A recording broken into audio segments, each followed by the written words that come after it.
Recording.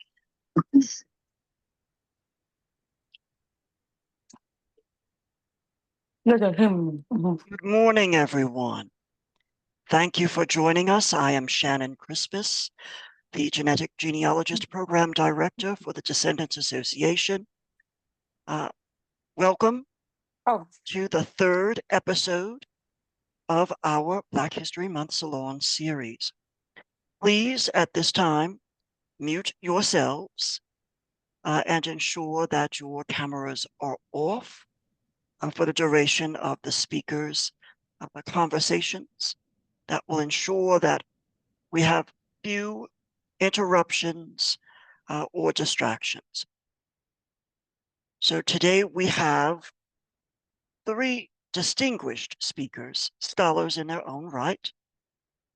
Dr. Kelly Schmidt of Washington University in St. Louis, where she is the interim director of the WashU Slavery Project, as well as a reparative historian and professor. We also have Mr. Jeffrey Harrison, who's also a project coordinator for the Slavery, History, Memory, and Reconciliation Project, and Dr. David P. Miros, who is the director of the Jesuit Archives and Research Center. So we want to welcome and applaud our speakers for today. Each speaker will provide a presentation and then also answer questions. Again, we want everyone to remain muted, and if possible, cameras off until the Q&A session opens. Thank you ever so much. Our first speaker for today is Dr. Kelly Schmidt. So I will turn over space to Dr. Schmidt. Good morning, everyone, and thank you, Mr. Christmas, for this introduction, and to all of you for inviting us here today. I know for Rochelle and I, fellow Cincinnatians, this was a long time coming, so very excited that it's happening. Jeff Harrison and David Miros and I have known each other for a long time and actually have a lot of overlapping knowledge. So if you're willing to bear with us in deviating from the sent out schedule a little bit, Jeff and I would like to present in tandem, and David Miros at the end wants to share some more resources about the Jesuit Archives. Would that be all right? Wonderful. And we'll pause and take some breaks. But we thought we'd walk you through the history and pause occasionally to see what questions people have. Jeff will share more about ways to research in different regions, and we'll intersperse that with breaks and then leave room for some more conversation at the end. But we thought we'd start out by just hearing in general what you want to know. We're here today to share the history of people enslaved by the Jesuits beyond Maryland, beyond the 1838 sale and the GU 272, in the rest of what is now the US. So what do you want to know today? We're going to keep this relatively informal. I have a story map that we'll go through together with the history. It was created for Robin Crowdy, who is organizer of the Descendants of the St. Louis University Enslaved. And you can see the story map on her website, but I'll screen share. But I'll pause for a second and we'll see what kind of things do you want to know and find out today. And at this point, you can unmute yourself or turn on your video if you'd like to. Negest, yeah. Hi, everyone. Hi, Dr. Schmidt. Good to see you again, and all other descendants and participants in this very important conversation. Thank you for joining us. So you and I have talked recently, and I think what I am interested in, as far as this history is concerned, is connections to other enslaved persons. I know you and I have met about Louisa Mahoney, who was enslaved by the Daughters of Charity, who was transferred, forcibly migrated from Maryland by the Reverend Francis Jameson to St. Louis. And so I'm also interested in learning more about what you have discovered as far as Jesuit slaveholding in St. Louis, but whether or not you have found any connections to the sharing of enslaved laborers with other Catholic orders, again, such as the Daughters of Charity or other St. Louis or Missouri-based Catholic parishioners. And I'll wait for your response. Okay, thank you. Yeah, our presentation today is mostly focused on people enslaved by the Jesuits, but as Negest said, many enslaved people were shared among other religious orders and dioceses of the Catholic Church. So we can spend some time in the conversation going more into that. Good morning. My name is Tony, and I'm interested if any of the Jesuit enslaved in Tennessee, like in Decatur, Stewart, over in that area in Tennessee. Yeah, and also I was also interested in Hanson, North Carolina, if anyone was enslaved over in that area.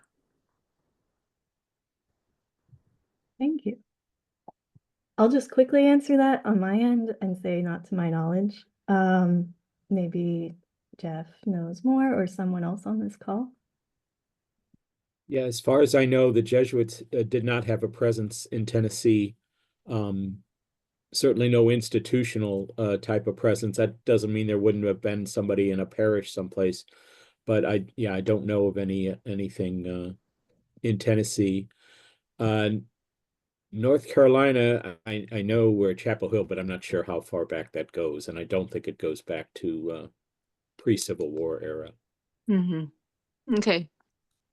I see in the chat someone asked about New Iberia, Louisiana, and I also know there are many experts on this call who have done a lot of research and genealogical work, so feel free to chime in. I think there's probably a greater likelihood that there are connections to New Iberia. Kelly, this is Rochelle. To Jerome's answer, Jerome, I do know that St. Landry Parish back during those times was not the St. Landry Parish of today.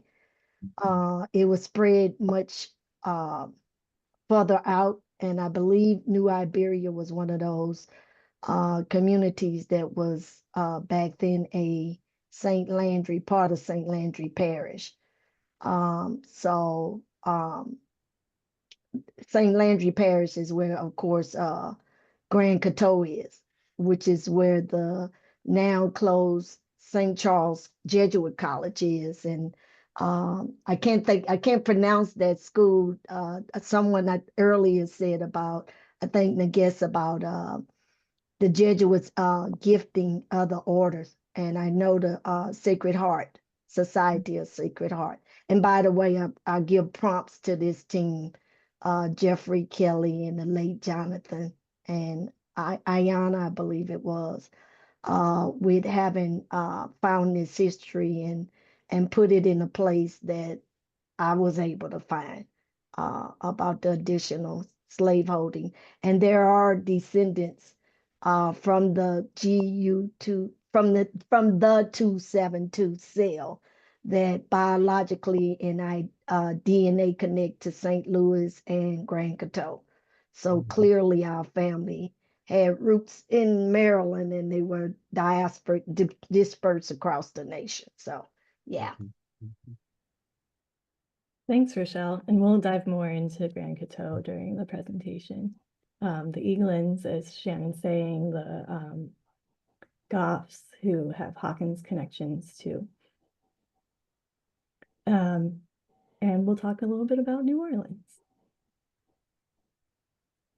Anyone else? Okay, well, in that case, I think we'll get started. I'm going to share my screen here.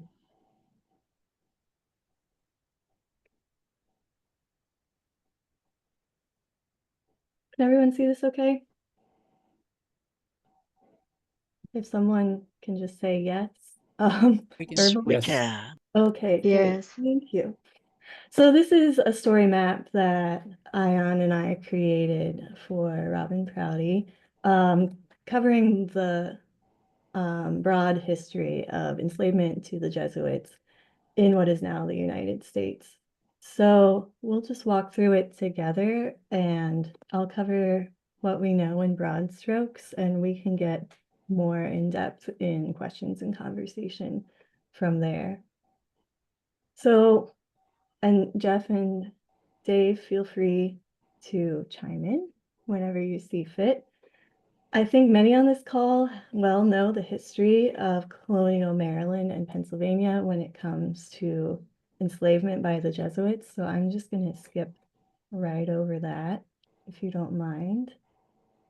But I'll go slowly so you can see the story map. There was also histories of enslavement in New Spain. Jesuit and Franciscan missionaries arrived in New Spain. I'm kind of loose on time periods here. Jeff, do you know about when they were present in New Spain?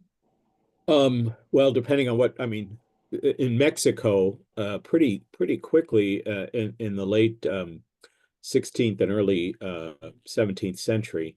And then, of course, as Spanish conquest spread through the northern areas and then into what is now California, that would have been throughout that next century, you know. I personally don't know much about this history, but there are other scholars who've written on it. There's a book about people enslaved among the Apaches, where the priests baptized them, changed their names, and often sold them into slavery to their supposed godfathers who were colonizers in the area.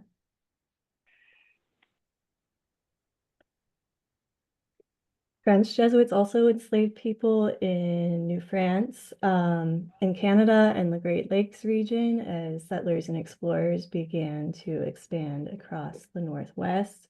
And also, as some people have referenced, in New Orleans, Louisiana, where the Jesuits held a pretty large plantation. Some of the people initially enslaved in this region were Native American. It wasn't until about 1719 when the French started importing enslaved Africans from New Orleans and shipping them up the Mississippi to places like Kaskaskia, Illinois. But we know there were Jesuits like Father Jacques Marquette who explored this region, who were gifted enslaved people by Native American nations as gestures of benevolence and goodwill on the part of those nations. So we know Jacques Marquette received an enslaved Ottawa man and at least one other person. Yeah, oh, this is a different shortcut. Got some children on the call. So the Jesuits founded Kaskaskia as a mission in 1703. This is a small town that's hardly in existence anymore along the Mississippi River. And because of changes in the path of the Mississippi River, it's technically Illinois, but it's on the Missouri side of the river. And French Jesuits established a mission here and initially were enslaving indigenous people on the property. But as we said, in 1719, the Jesuits began obtaining enslaved people from Western Africa who were then forced to New Orleans and shipped up the Mississippi River. So this is a map, of Kaskaskia during that time period. Let's see if we can find the Jesuits' houses here. I'm not really seeing it. Anyone else?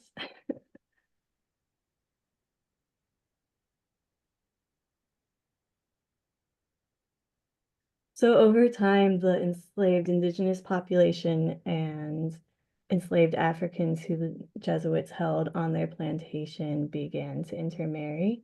And one of the very first, actually the very first marriage record in the Church of the Immaculate Conception's sacramental registries names Antoine married to a woman who was enslaved by the Jesuits. So this goes way back to early in Kaskaskia's history. a lot of the work that people did on this property was related to the fur trade, preparing pelts. Enslaved Africans did a lot of work in agriculture, felled timber, milled grain, and the plantation had a brewery. They worked in the brewery as well. And indigenous people often did work as skilled artisans, making baskets, furniture, other supplies for the Jesuit plantation and the town.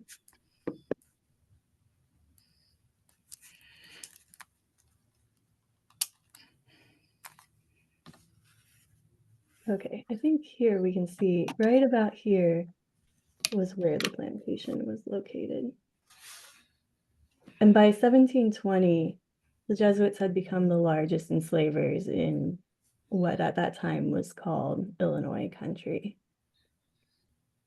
And they eventually enslaved about an average of 35 people at any given time on the property. But by 1763, when the Jesuits were globally suppressed, they took the 68 people who were then held in bondage in Kaskaskia and forced them back down the Mississippi River on flatboats.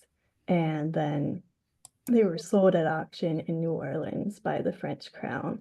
There, I believe, are registers listing the names of the people who were sold at auction at that time. I don't have that in front of me, but we could point you in the direction of where that information is.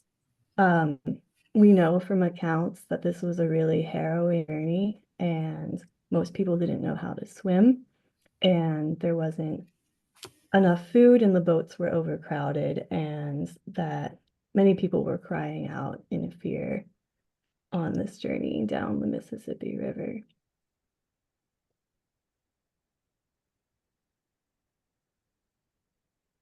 And in the colonial period, the Jesuits also had a large plantation in New Orleans that's just about where the central business district in New Orleans is today.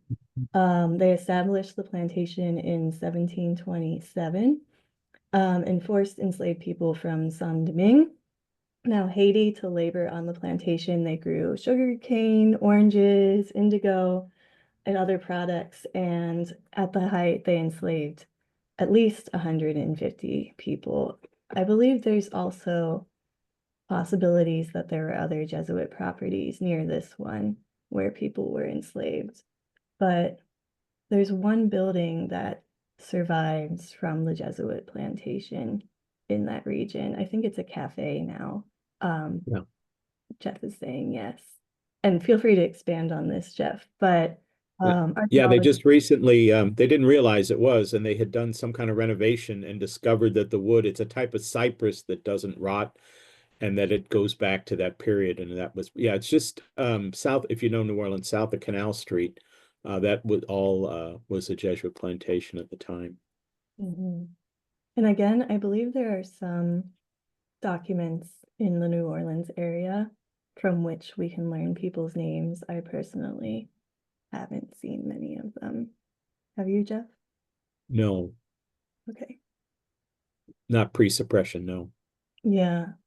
And the challenge with the suppression is that a lot of those records could have been taken into control by the French government or destroyed.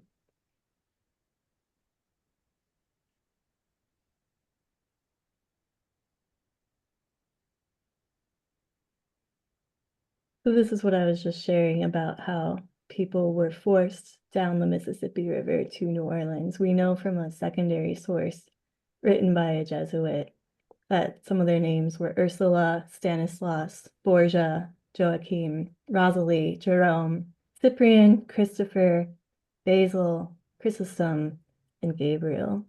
140 people enslaved by the Jesuits were sold at auction, along with the people who were forced from Kaskaskia to New Orleans.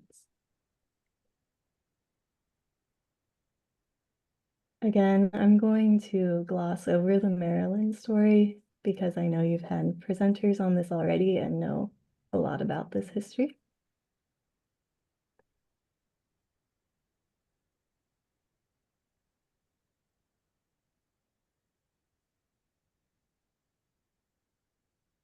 I'm sorry. Hello? Okay. Hello? Yes. I'm sorry, can you back up? There are many of us who don't have that deep history. Sure. What I'm finding interesting is the migration side of it, where you showed, I think one more slide up, where they were routing and how they traveled from there to Louisiana. So I think that would just be important to share that. For Yeah, those of us who are trying to come up to speed with understanding. Thank you. sure. And feel free to chime in, other people on the call, but these are many of the places where people were enslaved on Jesuit properties during the colonial period and a little bit thereafter. Kelly, can we talk for a minute about the difference between the French and the English? How the Absolutely. Jesuits in the English colonies incorporated, so they held on to the lands and the people Yeah, go through the right ahead. suppression. Yeah. So the French government shut everything down that the Jesuits were running and sent them all back to France. Whereas in the English colonies, Maryland especially, they incorporated separately. They were no longer Jesuits, but they incorporated and that thus held on to the lands and, of course, the enslaved persons throughout the colonial period. And when the Jesuits were reformed in 1814, that some of them were still there, of course, and some of the lands came back, and of course the enslaved persons came with them. So you have a continuity in Maryland that you did not have in the French areas in Mississippi, basically, not Mississippi the state, but the Mississippian area. Thank you.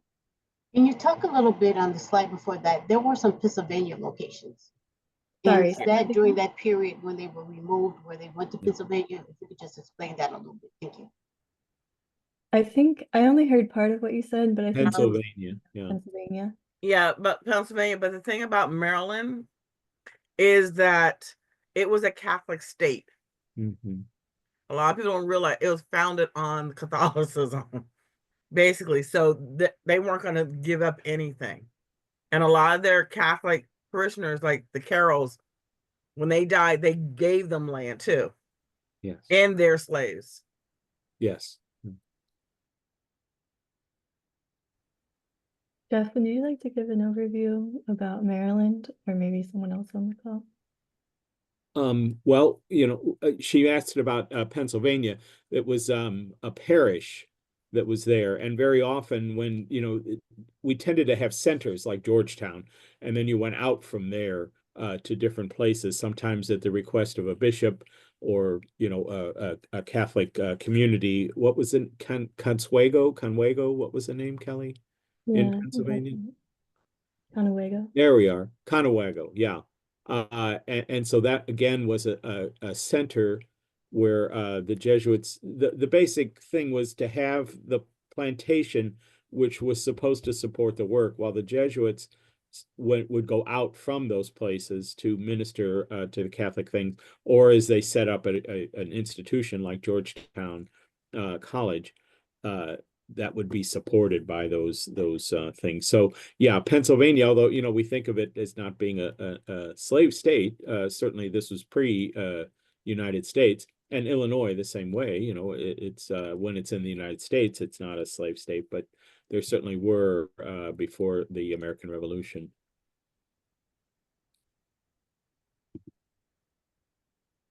Does that answer your question about Pennsylvania, ma'am? Yes, thank you. Okay. And those who wanted a little more about Maryland and migration patterns. For Maryland, one of the things you need to remember is the archdiocese encompassed not only Maryland, but Delaware, DC, parts of Rhode Island, and parts of Pennsylvania at first. And then they broke off into their own archdiocese at different time frames. And so that's where some of that migration is coming in from. Yes, certainly. And of course, the Jesuits were sent to those places as well. So, to Boston or Worcester, Massachusetts, that were connected, had been enslavers in Washington or in Maryland, but now they were in Massachusetts. But they were directly connected to enslavement. And often brought the finances Yeah. they derived from enslavement to establish and expand those institutions in the North, including from the 1838 sale. Yes.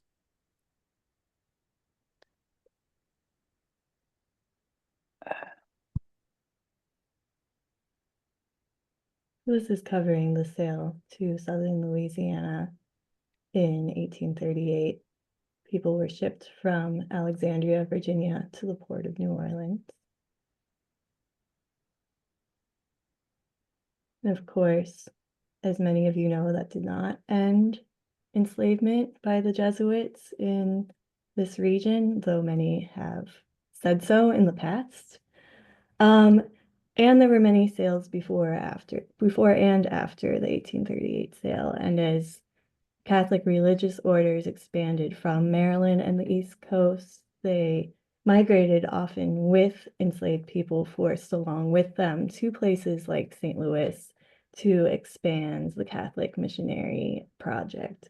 So this is where we get to Missouri in 1823. But let me just pause there. I know there's a good deal in the chat, and look at any questions there may be and have a conversation about this brief overview of enslavement in the colonial period before the US was established.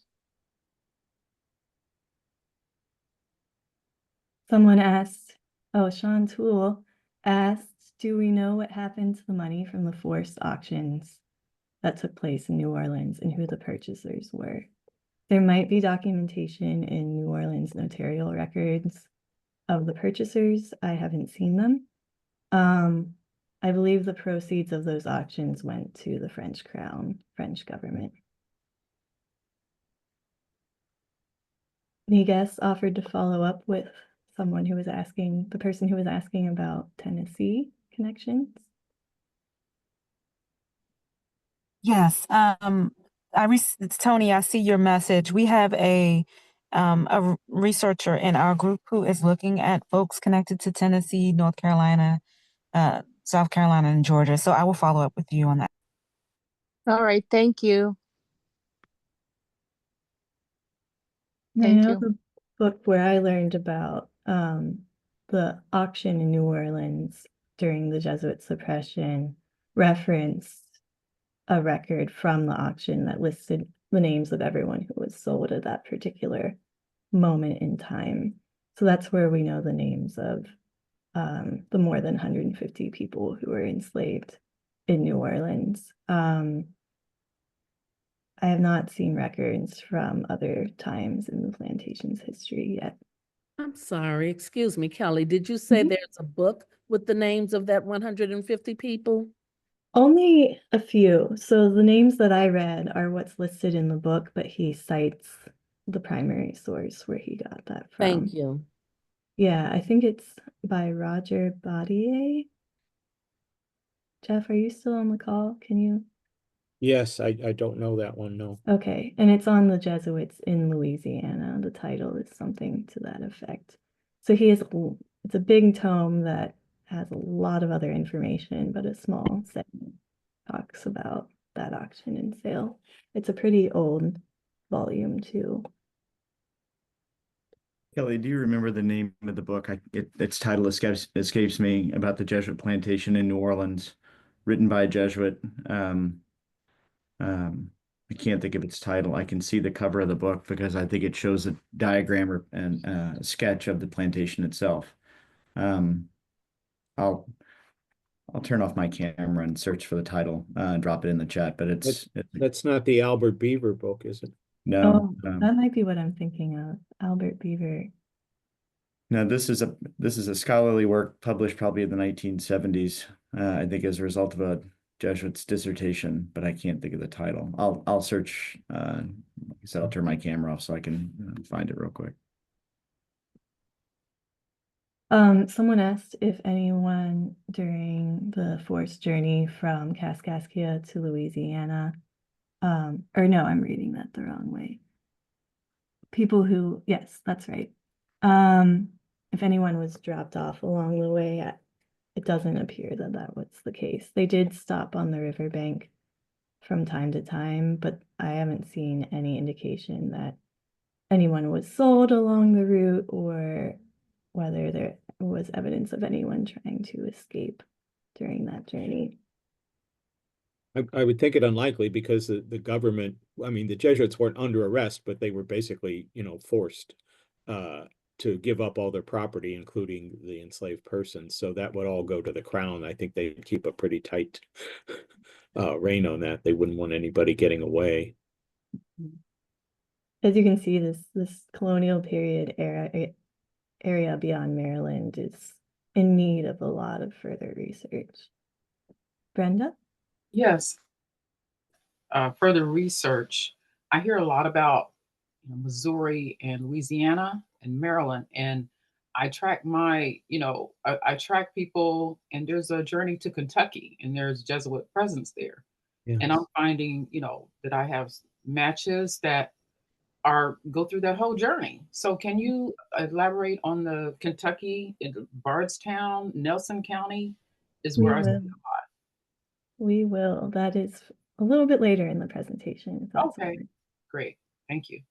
And I just want to point out, I think it was Karen who noted that some of this history is documented in publications by Gwendolyn Midlow Hall on Louisiana. So that's another book that you can check out for more on people enslaved by the Jesuits in New Orleans, and that some people are referred to by name there. Jeff, do you want to talk any further about resources or places to look for this history? Well, which place? Louisiana or? Yeah, colonial Louisiana, Okay. or where you might find some of the New Spain records.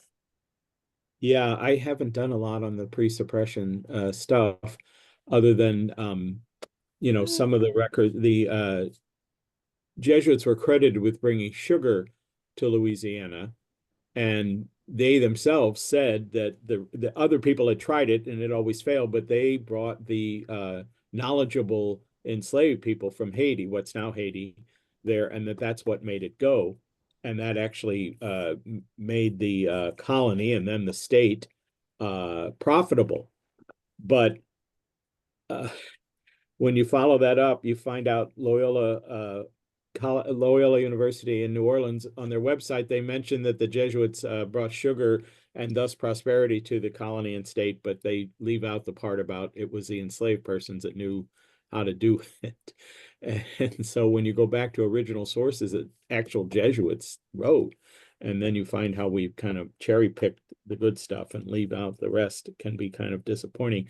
Would this be a time to talk about the Sacramento records, do you think? Sure. Okay. You want me to go with that, or? Okay, so the French had Louis XIV put out this Code Noir, it's black codes, huh? And about how enslaved persons were to be treated and different things. But what, for our interest, is that they were all to be raised as Catholics, which meant baptism, marriage, very often sacramental marriage, and burial. And so, as most of you probably know, in trying to recover African American history genealogy, you run into the 1870 wall, which was the first U.S. census where people were actually named rather than counted and gendered. But the sacramental records go all the way back to, if they survive, we've certainly seen them from the 1700s, with very often a child's full name at baptism, the parents and godparents. At weddings, there would be witnesses, that sort of thing. And so we're able to piece together the various family relationships. Somebody in one of the previous days mentioned there were a lot of Isaacs, and it made me, because every other woman in the 19th century was named Mary or Elizabeth, and then never called that again, Molly or Liza or Eliza. And so it's trying to piece all that together, who was who and how they were related. So it's the sacramental records that have been enormous help. So I always tell folks, even if you may not be Catholic today, but if you can trace your roots to Maryland, Louisiana, Missouri, your ancestors may well have been, whether willingly or not, and those records might be of help to you, whether by the Jesuits or anybody else, but because it was Catholic areas that those things were written down very clearly and kept. And some of the different places have digitized their sacramental records, not everybody by any means. So you have to kind of do a search. And then in other places, like in Grand Coteau, the St. Charles Borromeo Church, they actually kept the whites and blacks in separate books, which is, a terrible thing to think about, but it makes it a lot easier to research because, all of these people are African American. Whereas in the other ones, you have to kind of go through, and sometimes it'll mention it and sometimes it won't.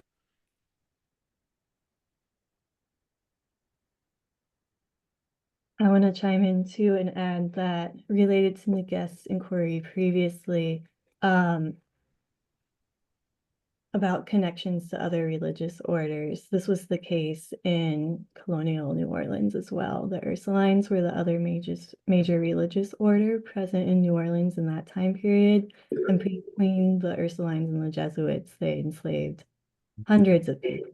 And many of these folks were likely shared between religious orders. There's a book called Masterless Mistresses by Emily Clark that has a few chapters that tells their story. And the Ursulines didn't have that same history of suppression. So there was continuity in that order being there and enslaving people into the 19th century. So we have stories about people who were enslaved by the Ursulines over generations, some of whom I think probably have DNA connections to people enslaved by the Jesuits, and even how they pursued their freedom and how they lived after becoming free.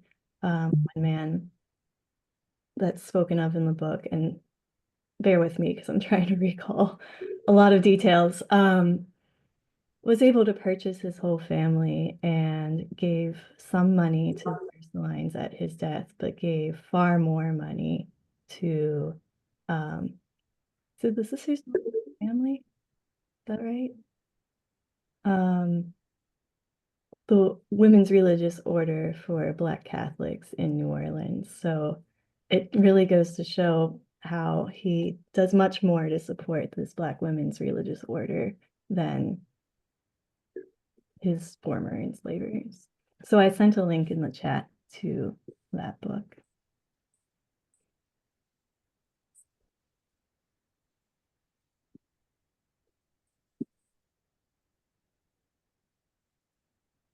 In the chat, Mr. Christmas is recommending people look at the Freedmen's Bureau records. I'm trying to make sure I'm not missing any other questions. And we're about to talk about Missouri. Any other questions about the colonial period or conversation, things people want to chime in with?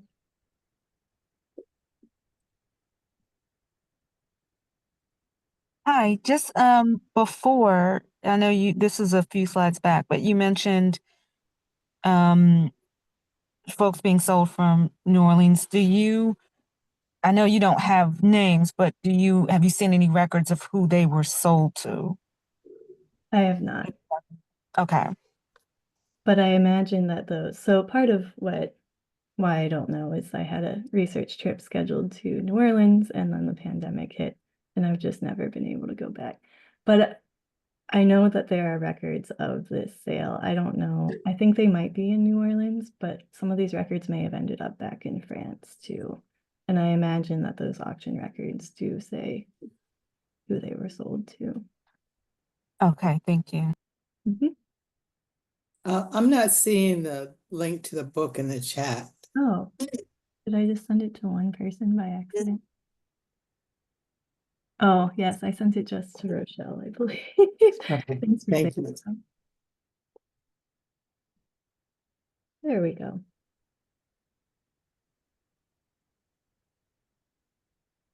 Okay, anything else before we move on?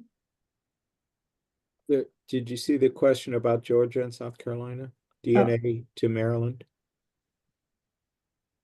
from Georgetown, South Carolina, with DNA connections to Maryland. Jeff, do you have anything to answer that? Well, I don't have any particular thing, but of course, as one of the reasons a lot of people left Maryland because the soil played out.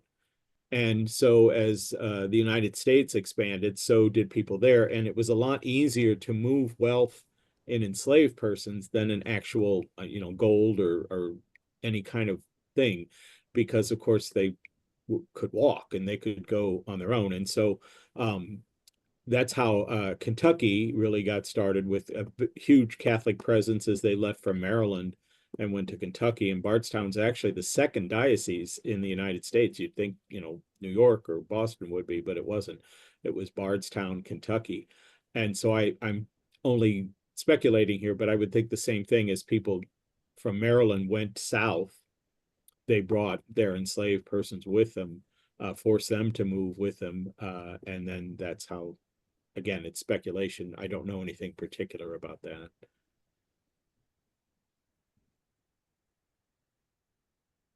Probably if you trace the white families and, they did, oh yeah, we're in Maryland and then we came to Georgia or we came to South Carolina. Of course, South Carolina had a Catholic presence as well. Not so much Georgia. Mr. Christmas is sharing that Family Search has a wealth of deeds, bills of sale, and deeds of gifts documenting transactions of dispersed enslaved families. There also may be histories of migration post-slavery that led people to some of these places. DJEHGS? Hi. So one of our colleagues is not on the call right now, but again, he's doing extensive research on connections to Georgia, North Carolina, and South Carolina. We do know that I believe it was Bohemia Plantation where one of the priests sold many people off, and documents indicate he may have sold them to Georgia. So I will put my contact information in the chat for folks who want to be put in contact with him. I don't have all of the information, but we know that there are strong ties to people from those areas that are linking back to Jesuit enslavement. Thank you for sharing that. Yes, I didn't know that. So wonderful that we come together and share all the little bits and pieces we know so that we can come to a greater understanding. Have any known Jesuit connections been found specifically in Panola County, Mississippi? Can anyone on the call answer that?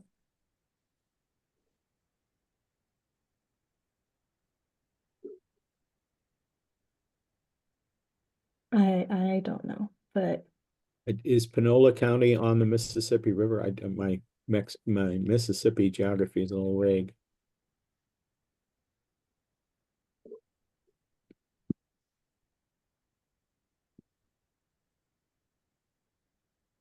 I'm not hearing anyone really chime in. So, but if I anyone, do have a question, please. yeah, Yes. Yes. Is there a book list? You named several books that you use in your research or sharing with us. But is there a list available on the website or that you have of the books that are pertinent to what we're hearing today? That if I were to take a 101 class, is there a list available? If it were put into a class for us, as far as what list would you put on the syllabus? Jeff, did you prepare anything? I was looking at primary sources. Yeah, I didn't do that. I will say this, that Kelly is writing that book. I'm writing a book on the history of people enslaved in the central and southern US, but yes, there are other books out here that elucidate this history. I believe some of them are listed on Jesuits.org. Mm-hmm. And the visitation order in DC has also launched a website about their history of enslaving people, and there are some secondary sources there too. We could also probably follow up after the call and send a book list that can be sent out by email. Great, thank you. And I'm in great anticipation of your book. Okay, I'm catching up on whether there's any further questions in the chat. I'm not seeing any, but thanks to those who are like chiming in on specific DNA, genealogical, family connections. I think that's what Mr. Christmas and Negest and many others on the call know best. So thank you so much for addressing those. Okay, if there are no other questions, we'll move on or comments. Okay, so in 1823, at the request of Bishop William Louis Valentin du Bourg, who was formerly president, who was born in Haiti, to a plantation owner and had migrated at a certain point to Maryland and was formerly president of Georgetown College. And at this point was the bishop of what was called Louisiana and the Two Floridas, which I think is a hilarious title, and that there were two Floridas, was now had his bishop's seat in St. Louis, and he planned to launch a recruiting campaign from the start to bring religious orders and priests and women religious to the region to grow and expand what was then the Diocese of Louisiana, and would later get out into dioceses like St. Louis and New Orleans. And he intended from the start that enslaved labor be part of this. Those who recruited him to the region raised money to supply him with the labor of enslaved people. And when he started bringing these religious orders in, he set the Vincentians up in southern Missouri with a seminary and plantation to run the diocese, and purchased an enslaved family, the Nesbits, among others, for them to labor on that property. And he recruited the Jesuits to Missouri to establish missions to Native Americans and to run what is now St. Louis University. So in 1823, the Jesuits began making that journey from White Marsh, Maryland. And when du Bourg had recruited the Jesuits, he told them specifically in the contract to bring 4 or 5 or 6 enslaved people with them. And so they did. They forced Thomas and Molly Brown, Moses and Nancy Queen, and Isaac and Susan Hawkins with them on this journey. The Jesuits had a hierarchical band of priests, novices, and brothers, and enslaved people were traveling by foot with the wagon and goods in the back. And you can see the path. They went to a few of the other Jesuit properties in Maryland and Pennsylvania before they made it to the Ohio River. And this journey is really well documented, and David later in the presentation can share with you more about what you can find in the Jesuit archives. But they traveled by flatboat down the Ohio River. Most people on the journey couldn't swim. They lashed 2 flatboats together, so the Jesuits were in one boat and the Hawkins, Queens, and Browns were in the other boat with the horses and the baggage. And there were many instances in which they almost collided with things in the river or almost drowned along the journey. And so one Jesuit reported that as for the enslaved people, he didn't really know what was happening to them because they were in the other flatboat, but he imagined as they were pious people, they were praying their beads in their portion of the boat.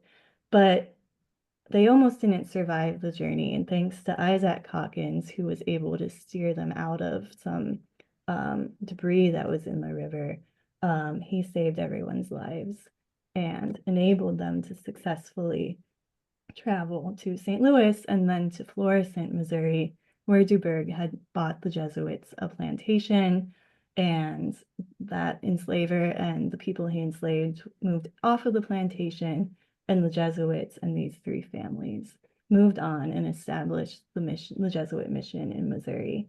you'll see too that they walked through Illinois from Shawneetown to St. Louis, which means, and they stopped off in places like Cincinnati. So that means they had been for periods of time in free territory and could have had grounds to sue for their freedom in St. Louis. And there's some evidence that maybe some people initiated some legal routes, though we haven't seen any freedom suits from people enslaved by the Jesuits in St. Louis. Is there any evidence that some of them, as they're going through those routes, may have escaped or run? No, because we know that there were only three couples, 6 people on the journey, and they were all forced to Missouri, and we Okay. can follow them through subsequent generations. So this is the Jesuit plantation in Missouri. They named it St. Stanislaus Seminary. And when the Browns, Queens, and Hawkinses arrived, they settled into one of the cabins that had been vacated by the people who were previously enslaved on the property. And you can see that cabin right here in this image. It was very small and housed all 3 of the families and served as the kitchen and the wash house where they labored for the Jesuit community. This is roughly the St. Stanislaus property, though I think Jeff knows more personally about this land. So the Jesuit seminary buildings were about where this icon is, but their land extended all the way to the Missouri River. And they cultivated all kinds of crops on this land. The Jesuits enslaved people originally, only this log cabin portion was here, but enslaved people helped the Jesuits expand the space with this white building, which at first served as St. Regis School for Native American boys. And later, the second floor became a chapel for the people enslaved on the property. And this little building on the end was a kitchen. Yeah, I think that I'm glad you mentioned that, because the original impetus was not to found a school or anything like that, or even to minister necessarily to the white Catholics, but it was to convert the Native Americans. And the government actually paid, was it $200, I think, for each priest a year to do that work. The idea was that they were going to civilize, the Native Americans by making them into farmers. And so the Jesuits wanted what they called, they're putting their own ideas of how groups work. They wanted the young princes of the tribes, because the idea was that then they would become eventually the chiefs, and that's not how all the different groups work. But at any rate, it never worked very well, and the boys, especially the native boys, did not like being forced to farm, and they were always running away. And they had to have a Jesuit stay up all night just to keep them from running away.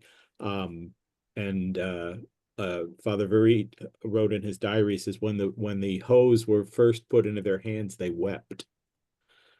So it was a very short-lived enterprise with that model. The idea of going out into the West, of course, develops, but not this idea that they're going to settle down in Missouri and live among everybody else.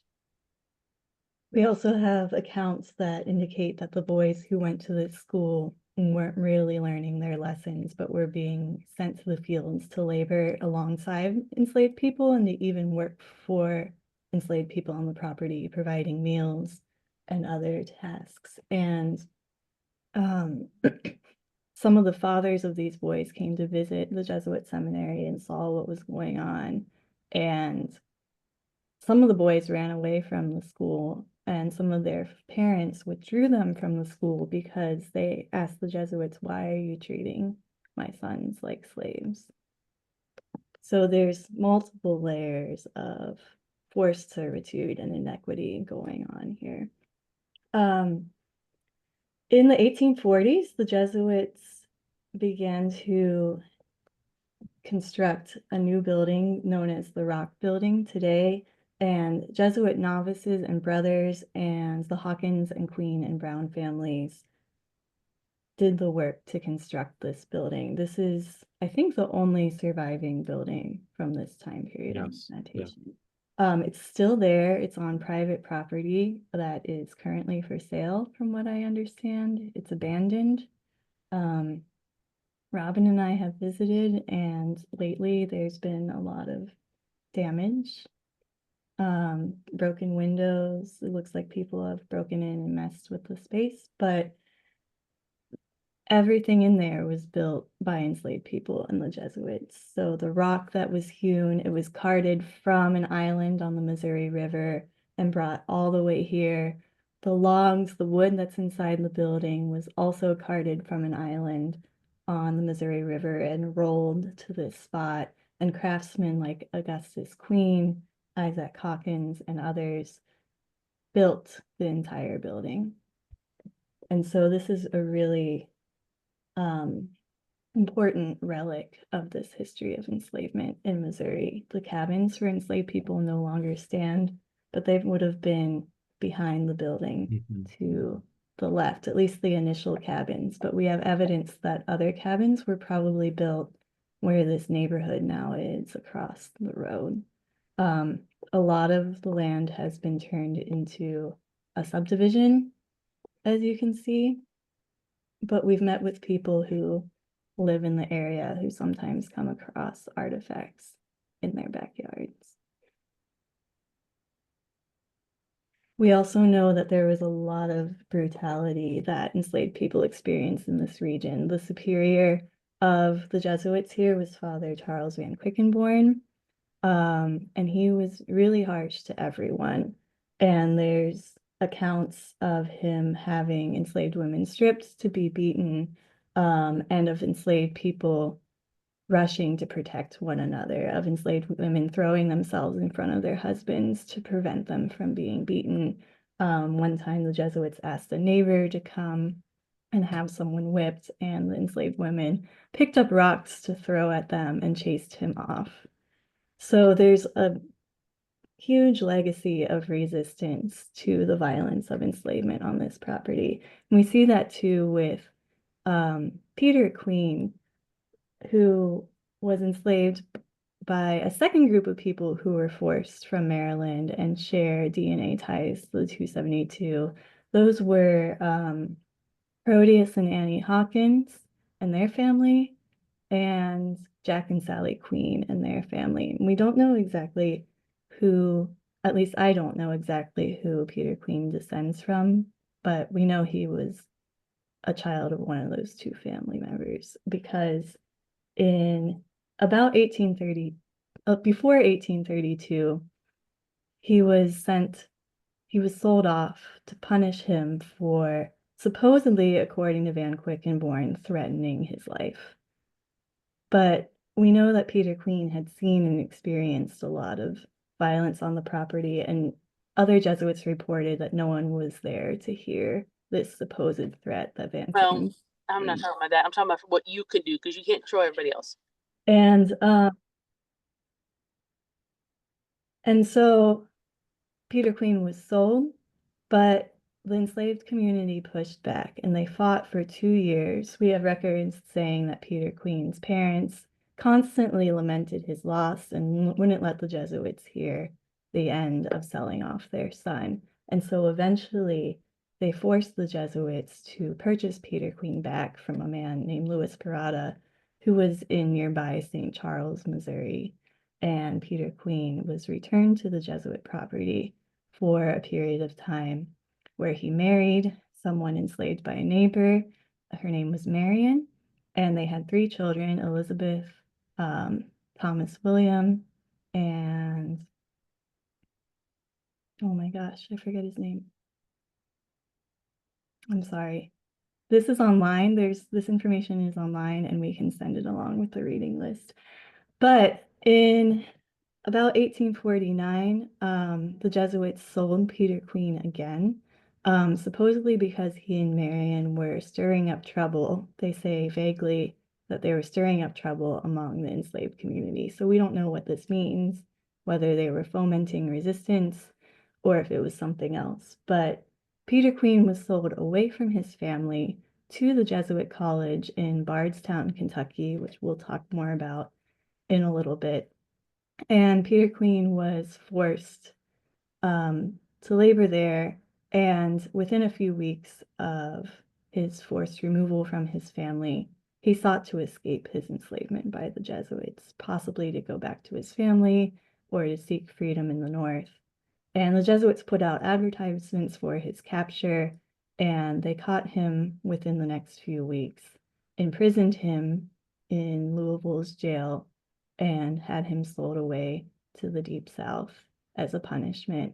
And with the proceeds of his sale, they used the money to buy Margaret, who was someone who Augustine Queen, another child who was enslaved on the property, wanted to marry. I think had already married actually, and was at risk of being sold. So they used the money to sell Peter Queen and separate from his family to reunite a different enslaved family.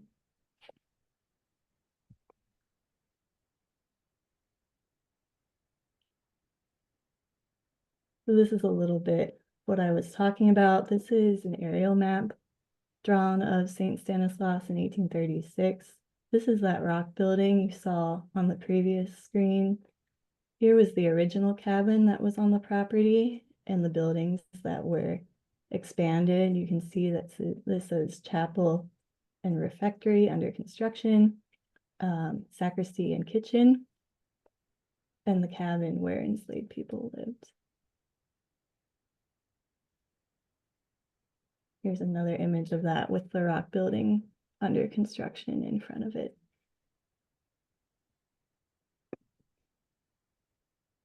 And this is that same wooden building later in the 1900s. And you can see from this image what its history was over time, with the second floor serving as a chapel, and later this room serving as a wash house where enslaved women did the laundry.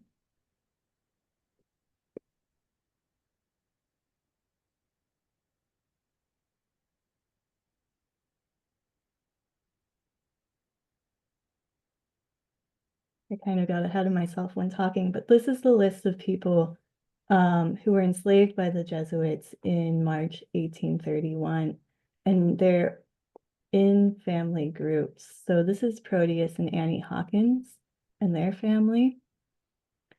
Susan, her husband was Isaac, who's up here, son of Proteus and Annie, and their son Peter, who was the first child born on the plantation in 1824. Moses and Nancy Queen, Thomas and Molly Brown, Jack and Sally Queen, and their children. And is Kevin Porter on the call? Maybe not. Hey, Kelly, can you hear me? Yes, hi. Hi. I think Kevin has been able to trace Proteus Queen's history farther back in Maryland, but we know he lived for quite a long time. He died after slavery was abolished in the late 1860s, and the Jesuits marveled at him because he was over 100 years old and said that he was, quote, a plowboy during the American Revolution. And Kevin, I think, has traced Proteus's history farther back from his time, I think in White Marsh in Maryland. And based on that, on that ledger, quote in the ledger, his age, it corresponds with Proteus's age.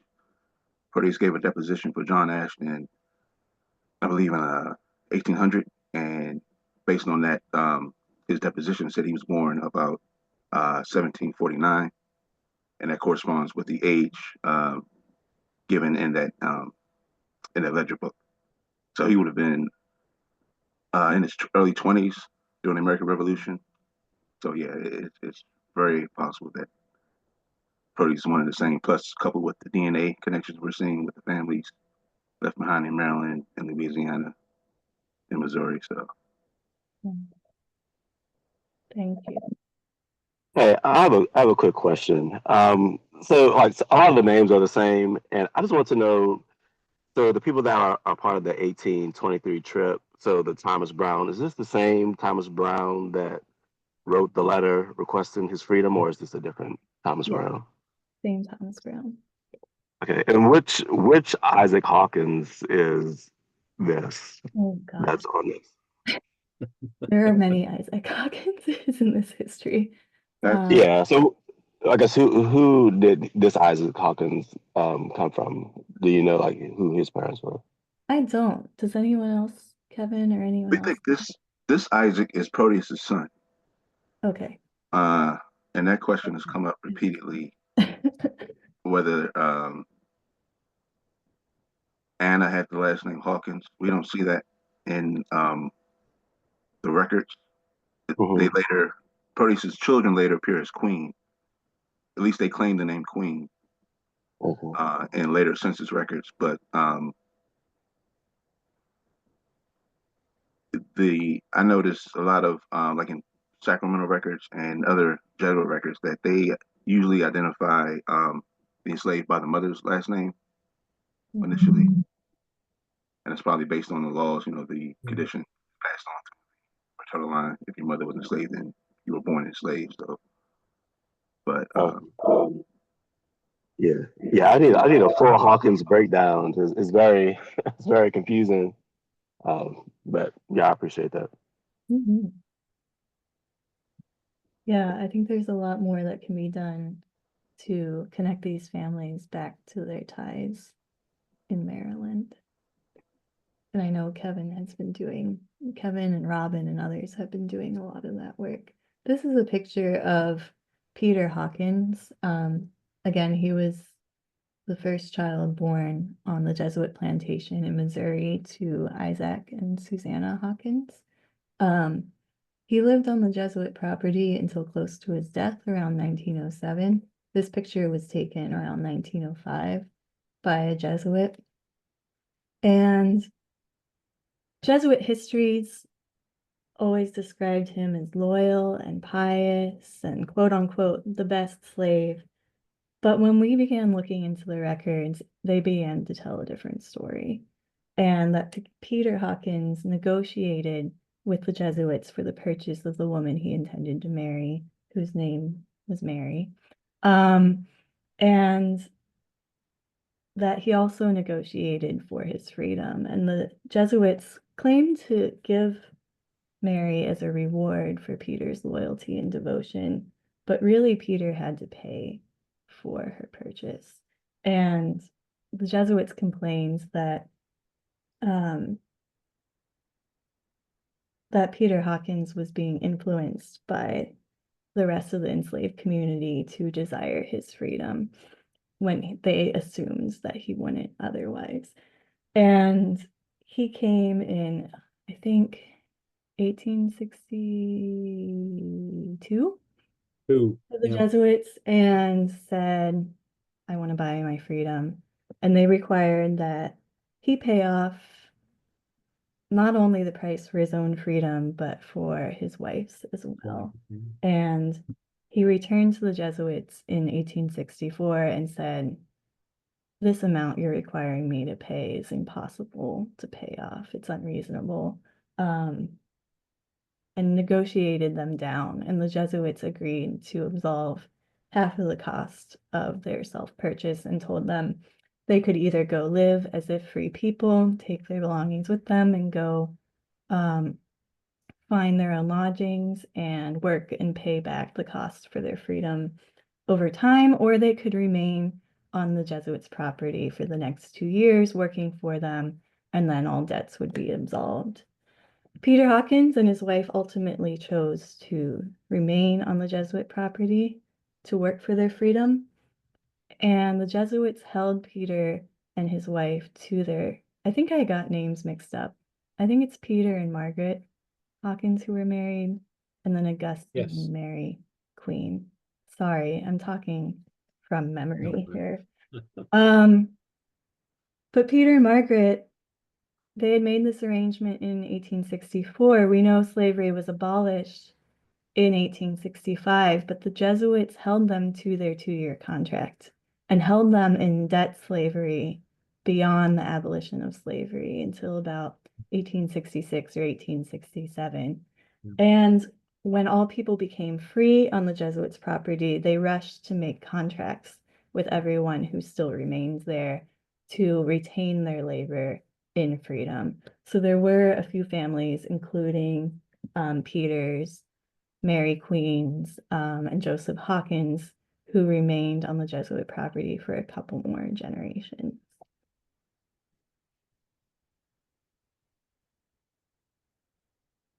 The Jesuits had a lot of other locations around St. Louis.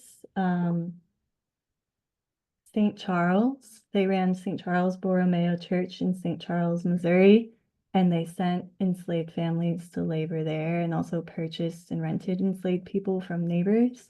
We know that one of the Queen's children, Josephine, no, not Josephine, I think it was Mary, died there when she was 12 years old, away from the rest of her family. Josephine was sold to a neighboring doctor and also died while she was in his custody. St. Francis of Assisi Parish in Portage to Sioux, Missouri. And there was a neighboring church that's connected with the Religious of the Sacred Heart that I'll get to in a second. So this was St. Ferdinand Church. The Jesuits became pastors of it after they arrived. And whoever was the pastor of this church was assigned an enslaved person to labor there.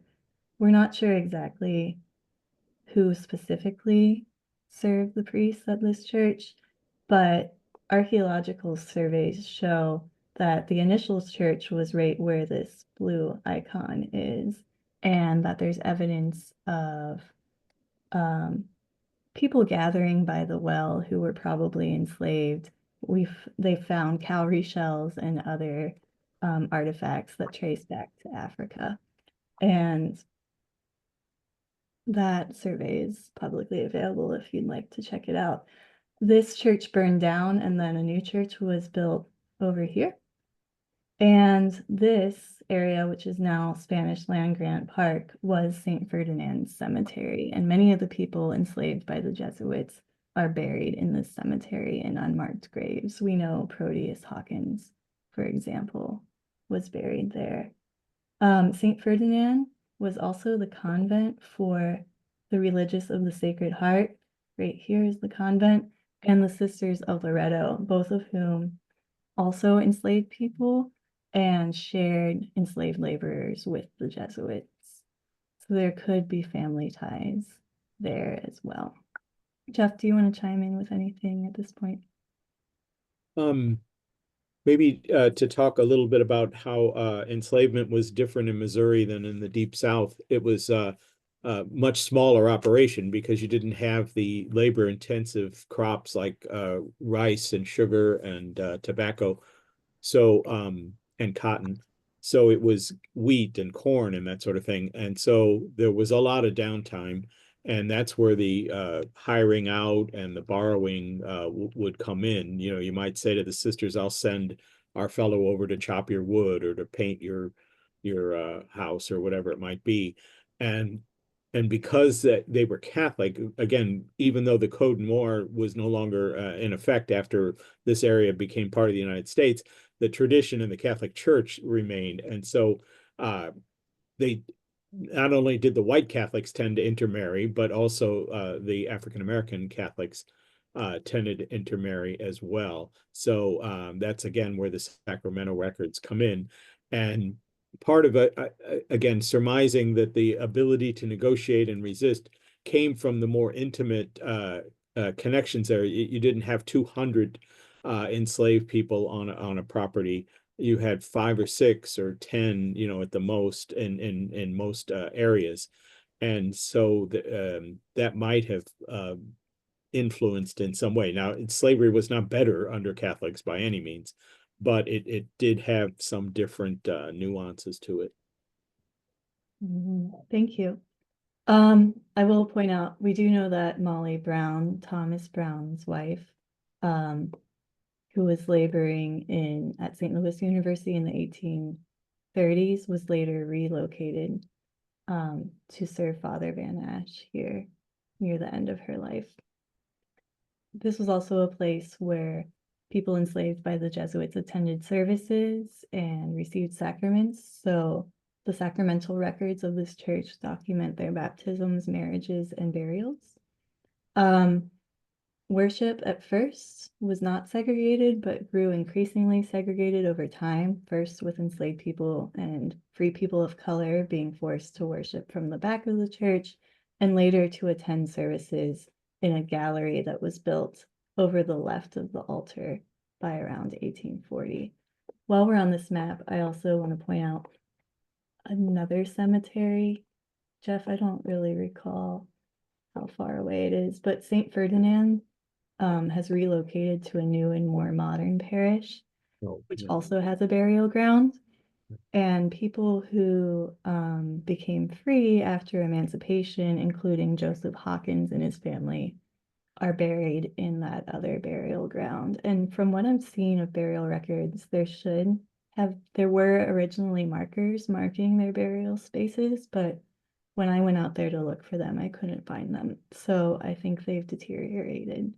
I just want to point this out because there's a lot of mythology in St. Louis about where people enslaved by the Jesuits were buried, and we've been having to clear away that mythology, especially so that these spaces don't become at risk of being forgotten and built over or what have you. We already see that markers have disappeared. There were myths that everyone was reinterred from the burial ground over here, but that's not true. They're still buried here. So this is a big area where advocacy needs to happen to make sure they're memorialized properly. Kelly, are you looking for that cemetery that I think it's, if you take your cursor and back out a little bit, go, I'm having a hard time telling exactly where, if you're thinking about the road that takes you to St. Ferdinand, it's more,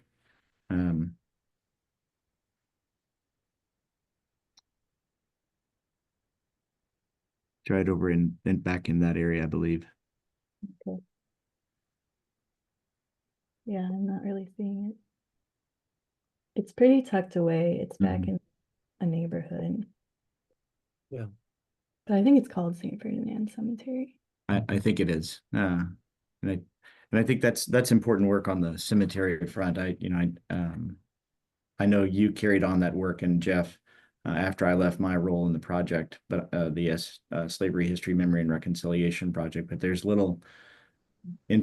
little information that I knew about at the time on what that reinterment process looked like. Because those are all maintained by the Archdiocese of St. Louis today. Well, many of them are, and what and how that happened, I don't know that history. Mm-hmm. Say a little bit more about Missouri, and then we can have a conversation and take a 5-minute break or so. This is St. Charles Borromeo. The original church was a log construction, but now there's a stone church in St. Charles. As we were saying, a few people enslaved by the Jesuits were sent to labor there. Mary Queen died there at age 13, away from her family. There's also a few records indicating that people who don't appear to have ties to Maryland in the GU 272 were enslaved on this property, but we don't know too much about them yet. And that's Jean Naughty and Victoire and their son Pierre. A couple of people were sent to labor at St. Francis of Assisi Parish, but again, we don't know much about their identities or experience. And when the Jesuits took over St. Louis University in 1829, they forcibly transferred Thomas and Molly Brown, Ned Hawkins, and probably Matilda and Elizabeth Hawkins, and one other person whose name we don't know, to labor at the college. Ned was the cook. Molly did laundry, and probably the Hawkins sisters did as well. And Thomas Brown was entrusted as a buyer of goods and an overseer to all the laborers on the property. What can we mention? The letter came up in the other two talks, and people read excerpts from that. That was either written by Thomas Brown or dictated to somebody who wrote it. But I don't think anybody mentioned at the very bottom. So he wrote it to the superior back in Maryland, asking either to be freed or to be allowed to buy their freedom.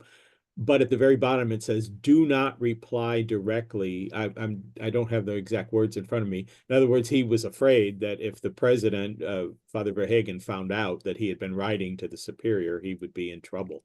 So I think he send it to a post office box in St. Louis, something. It was a third party. He had it directed to, I have it highlighted on the screen here, there you directed to go. Patrick Walsh, Justice of the Peace in St. Louis. So I have a different interpretation. Oh, Jeff, I think the fact that he's having it sent to the Justice of the Peace meant he was prepared to take some legal action. oh, I could be wrong. He also may have been seeking outside help in making this negotiation and writing this letter, and maybe Patrick Walsh was helping, but Walsh himself was an enslaver. So given that these families had so many ties to pursuing freedom through freedom suits in Maryland and DC, and sought legal avenues to obtain freedom in Missouri, I think it's possible that he had some backup plans if this didn't work. For those of you who maybe missed the previous talks, we can read through this letter. It's one of the only firsthand accounts that we have from someone enslaved by the Jesuits. He wrote in October 1823, "The humble address of Thomas Brown, a man of color, most submissively showeth that he and his wife are very poorly treated by Reverend Father Verhagen, President of the University of St. Louis, who is my present master. I have been a faithful servant in the society going on 38 years, and my wife Molly has been born and raised in the society," meaning that she was enslaved by the Jesuits from birth in Maryland. "She is now about 52 years of age. Now we have not a place to lay our heads in our old age after all our service. We live at present in a rotten log house so old and decayed that at every blast of wind we are afraid of our lives, and such as it is, it belongs to one of the neighbors.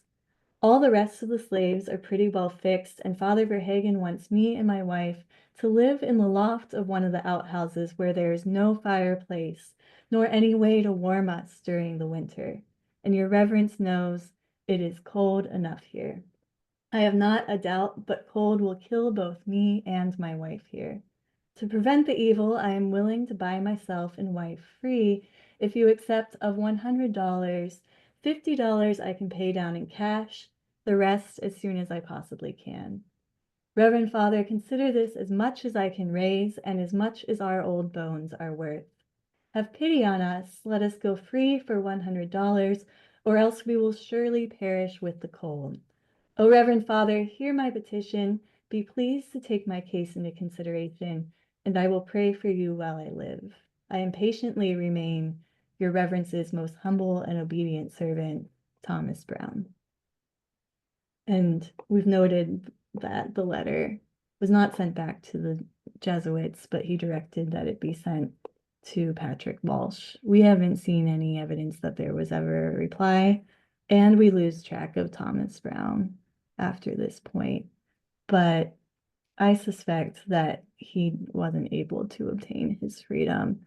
We know that Molly Brown, his wife, did not. She was later sent to labor at St. Francis Xavier Church, which was the church on the college's campus, and then to Florissant, to St. Ferdinand Church, to labor for Father Van Ash. And we have record of her death and burial in Florissant, Missouri.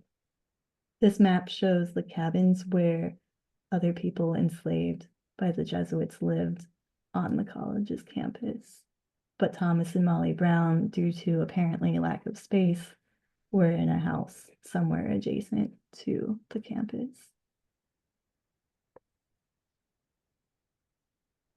Enslaved people often were forced to travel back and forth between the downtown campus and the seminary out in Florissant, which was a journey of about 18 miles. So sometimes family members were separated for periods of time while some members of the family were in Florissant and some were on SLU's campus.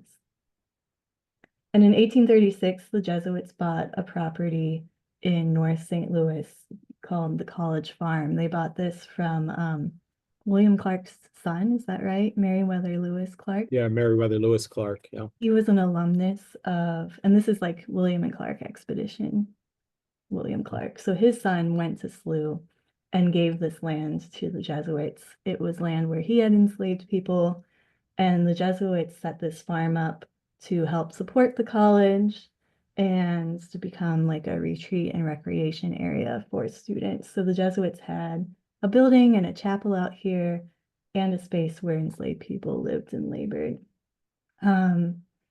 We know that they were there for about a decade. One person, Augustine Queen, produced food and other goods, was a carpenter, and supported the college, and that they briefly moved the college laundry out to this college farm. But it didn't last for more than a decade because they couldn't sustain it, and everyone who was enslaved there was sent back to the university and to Florissant. We just mentioned St. Francis Xavier College Church. This is the ruins of the original church. It's now moved to where St. Louis University's current campus is. But it stood on the downtown campus, and we know that enslaved and free people of color, both enslaved by the Jesuits and enslaved by other people in St. Louis, attended this church, and again, originally probably stood or sat at the back of the church. But in 1856, a separate gallery chapel way up on the third floor, right about here. It's labeled in the picture, though you can't really read it. This space was designated as a chapel for Black Catholics, and they attended services, gathered there, and even had their own organ. And we've seen a record that one boy enslaved by the Jesuits was a really accomplished organist who played in this space. They don't state his name, but we know many of the families were very musical, especially the Chauvin family. And I believe there's a Chauvin descendant still on the call, so I might tag her to say a little more about that in a moment.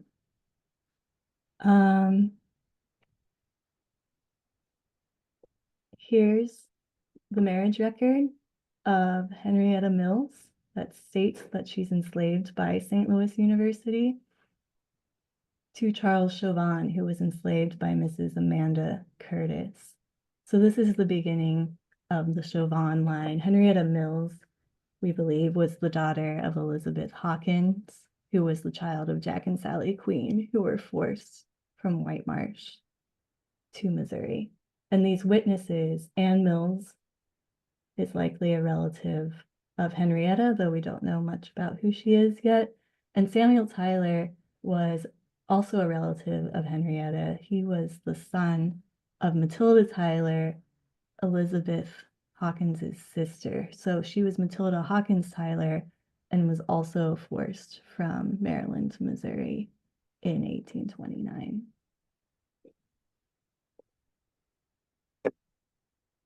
Charles Chauvin later pursued freedom by joining the U.S. colored troops and fighting for freedom. And he names they named two of their children, Abraham and Lincoln, Link for short. We know that many of their sons were ragtime musicians and played brass and string instruments. Robin, are you still on the call? Do you want to share some more? Maybe she is, maybe she isn't.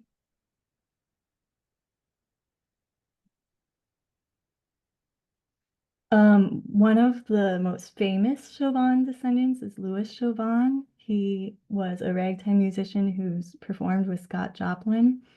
He couldn't read or write music, so he improvised and was said to have never played the same song twice.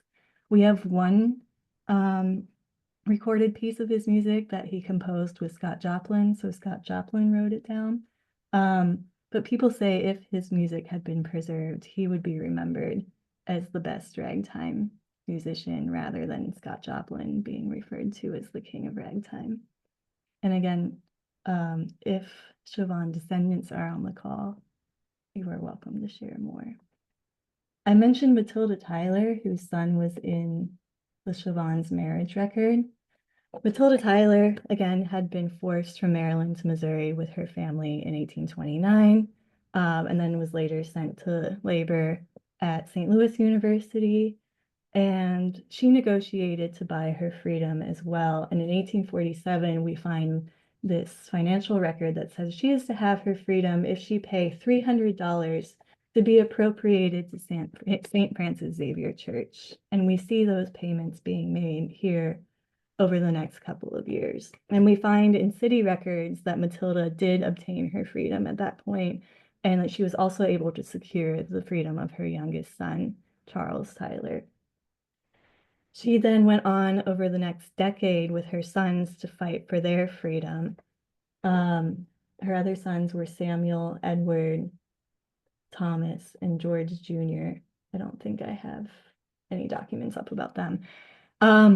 But negotiated for their freedom until they were set free in 1859 by St. Louis University through self-purchase. And Matilda Tyler, we see in St. Louis University accounts, continue to make payments to the Jesuits for their freedom well into the 1870s, and that she and her family funded the establishment of a new church for Black Catholics as the space in St. Francis Xavier College Church began to be too small for the growing number of people who were using it. That became St. Elizabeth's Church, which was the first exclusively Black Catholic church in St. Louis in 1873. Matilda Tyler, despite being enslaved by the Jesuits and despite her money going to St. Francis Xavier Church for her freedom, chose to be baptized there a year after, or not baptized, confirmed there a year after purchasing her freedom, and continued to remain a dedicated member of the church for many years thereafter. And her beloved son, Charles Tyler, became really active in political life in St. Louis after freedom. He ran for city marshal. He marched in the parade at Ulysses S. Grant's death. He formed an organization to help aid people emigrating from the Deep South to Kansas and other places to escape racial violence. And he also was a co-founder of the first Black baseball team in St. Louis, and many of his cousins, the Chauvins, were players and captains on that team. Jeff, I think you're itching to say more about. Oh, and just for reference, $300 in 1848 is over $11,000 now. And unless you found out something more, Kelly, we don't know how she managed to put that money together. They had Saturday afternoon and part of Sunday off. So did she take in laundry? We don't know, but it's an enormous amount of money. And then she and her husband over the next 12 years managed to buy the freedom for their other sons. It's just an incredible achievement. And some of her older sons may have also done work to raise some of this money too. They were in their teens and early 20s. And we know they worked as draymen, did laundry, porters, and other work in freedom, and probably hired themselves out while enslaved to raise the money for their freedom.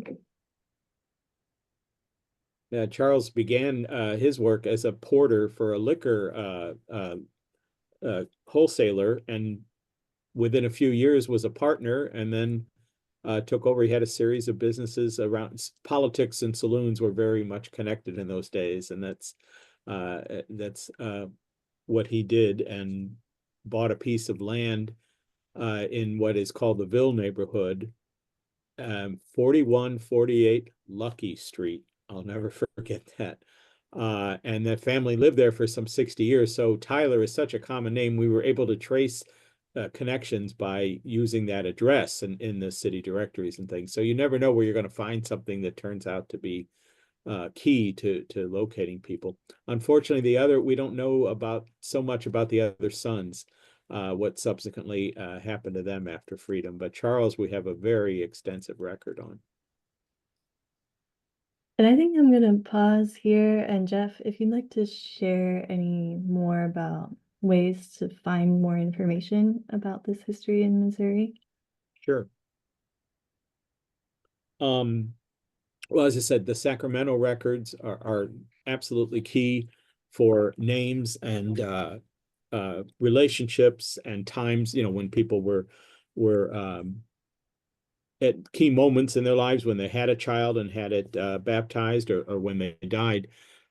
Kelly mentioned the St. Elizabeth's Parish, which came after the Civil War. They bought a big plot of land in Calvary Cemetery, the Catholic cemetery.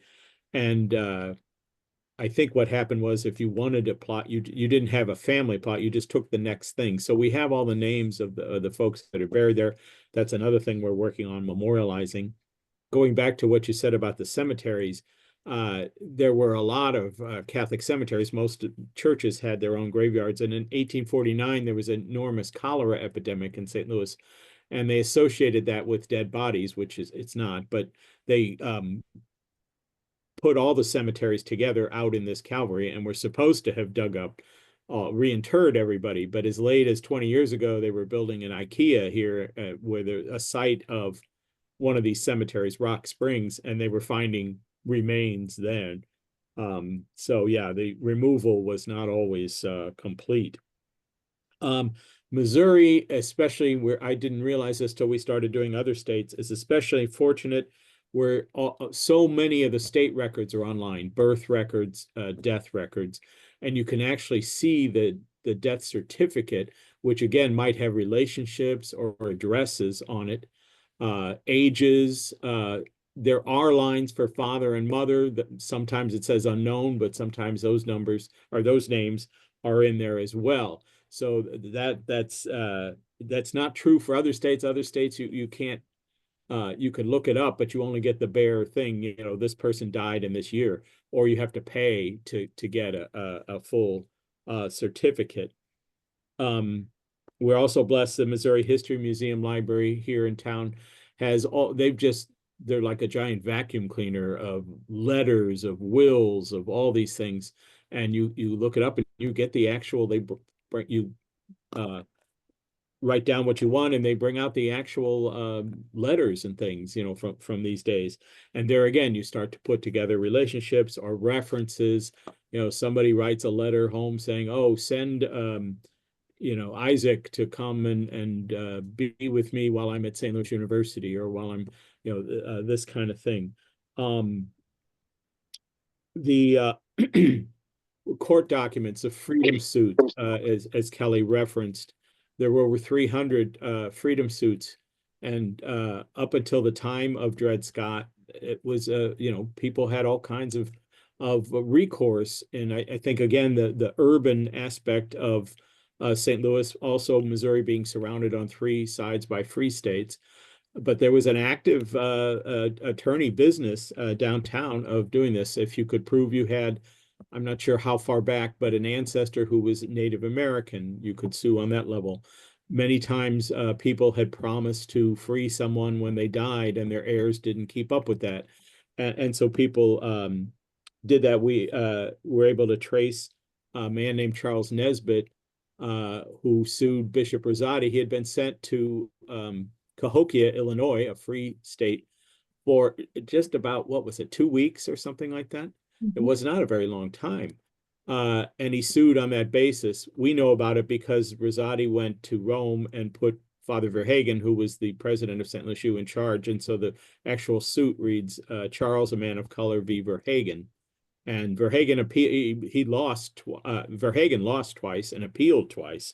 And Charles Nesbit, we can assume from the records, actually did win his freedom. Excuse me, the university, because unlike Kelly will get to it in the next part, some of our schools in Kentucky didn't last and they closed, but St. Louis U has kept their records from the beginning, and so that a lot of the ledgers, every Jesuit house keeps what they called a day book, a diary. Basically, here's what happened, and so you'll find a reference, $3 to the doctor for Jack or whatever it might be. So those kind of things, you never know. One thing I came across in Nearings, Kentucky, which is just south of Bardstown, they had an enormous fire, the Sisters of Loretto did, and lost a lot of their records. But somebody recently found a nun's sewing book, and she had the records, $3 from Father Chisel for his cassock, and $2 for Mr. Smith for a coat, 50 cents from Tom. And then there's a whole list of people with only first names. So I think it's fair to surmise that those were enslaved people and so we have those kind of names, whereas a lot of the other records that we relied on in other places were lost. So that's just a brief thing for here in St. Louis, but you never know. And people often say, oh, you finally got out the secret archive. And as any of you know this work, no, it's not like that. You find a little piece of a jigsaw puzzle here, and 3 months later, you find something else to connect it to. I'm sending some resources in the chat, but Dave and Jeff, do you have anything more about resources? Well, in general, of course, ancestry.com, everybody knows that and how useful that is. Fold 3, which is the military records, that's where we found not only Charles Chavan's service, but years later, his wife, Henrietta, appealed for a pension, and then it listed her minor children. And so, that opened up some things for us too. And much of what we found on Charles Tyler was from newspapers. So newspapers.com, where you can get papers from all over. And you don't always, not everybody's going to be featured in the newspaper, but as it happened, because he was fairly businessman and had all kinds of records and was in clubs and different things, we found a great deal on that, as well as Matilda Tyler's. She ended up in the newspaper at her death, which is fairly unusual, I think. Not just a thing, but an article on her death. And it said her son that she had bought out of slavery at 4 years old had died the year before she did. And it said she basically died of a broken heart. She grieved for that son that she'd had so much history with. Mm-hmm. Negest asked at the beginning of the conversation about connections to other religious orders, so I'm dropping a lot into the chat right now for people to learn more about that. Negest also mentioned the Mahonies. There's a student of mine right now researching enslavement connections with the Daughters of Charity, and we know that Reverend Francis Jameson, president of Mount St. Mary's College in Emmitsburg, Maryland, came to St. Louis to establish the Daughters of Charity in St. Louis, and he brought Louisa Mahoney, who was enslaved by Mount St. Mary's College, with him at that time. And Negest asked if there were others that he brought with him. We don't know yet, but we're researching it.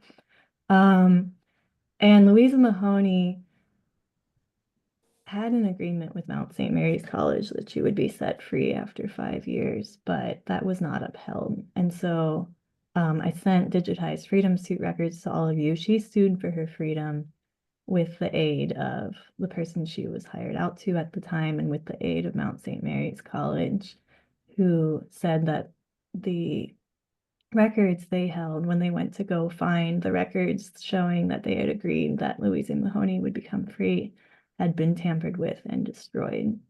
We do know that Louisa Mahoney was free by 1861 because her freedom license is in those digitized records I sent, and she died and was buried at Calvary Cemetery in 1868. There are also other Mahonies who lived as free people in St. Louis. I'm not sure yet how they connect with Mahoney's in Maryland and Louisiana and elsewhere, but I know Negest and my student and others are trying to trace those connections.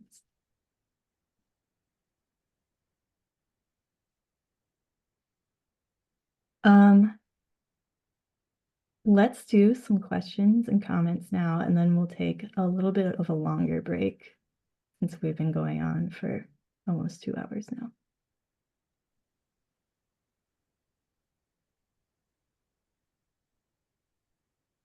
Kelly, this is Rochelle. Could you just share with everybody on the call a little bit of your slavery history of memory, the project, and the original members? I would like to give homage to Jonathan and his, he transitioned.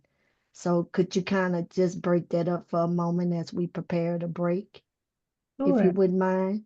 And maybe I'll have David or Jeffrey start. We've all been involved at the project at different points.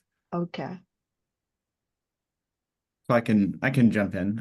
This is David Miros, and in 2016, between 2016, beginning in 2016, the Central and Southern Province, in partnership with St. Louis University, founded the Slavery History, Memory, and Reconciliation Project.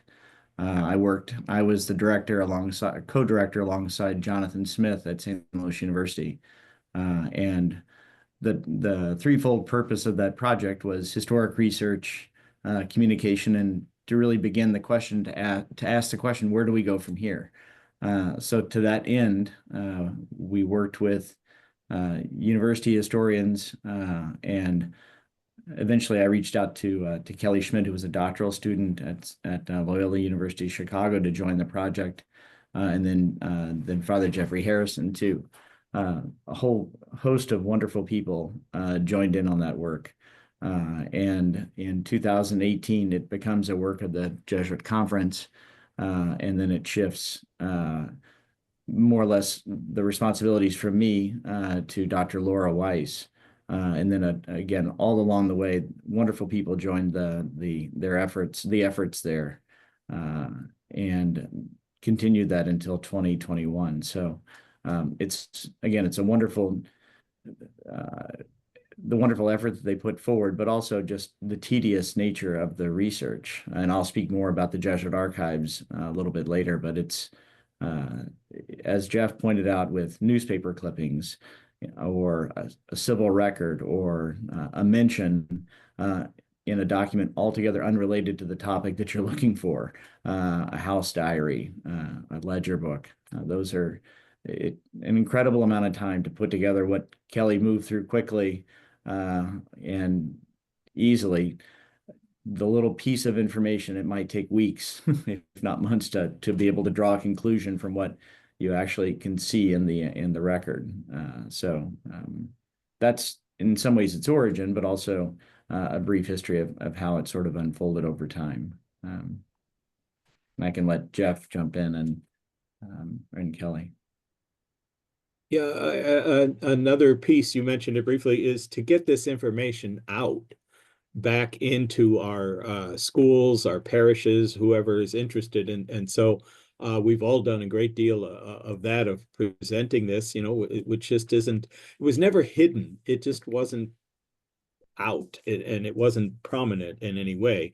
And we've, faced some skepticism. Oh no, Catholic enslavers were better, that they were nicer. And as I used to say to my students, how long would it take you to get used to being enslaved to a nice person? No, you never know. They weren't, and they weren't nice. So kind of bring in those myths, and that somehow the history of our church didn't have anything to do with slavery, where it's steeped in it from the get-go. We would not have the church we have in this country without enslavement. And so to recognize that, and it is appropriate to memorialize it, but at least to get the information out there.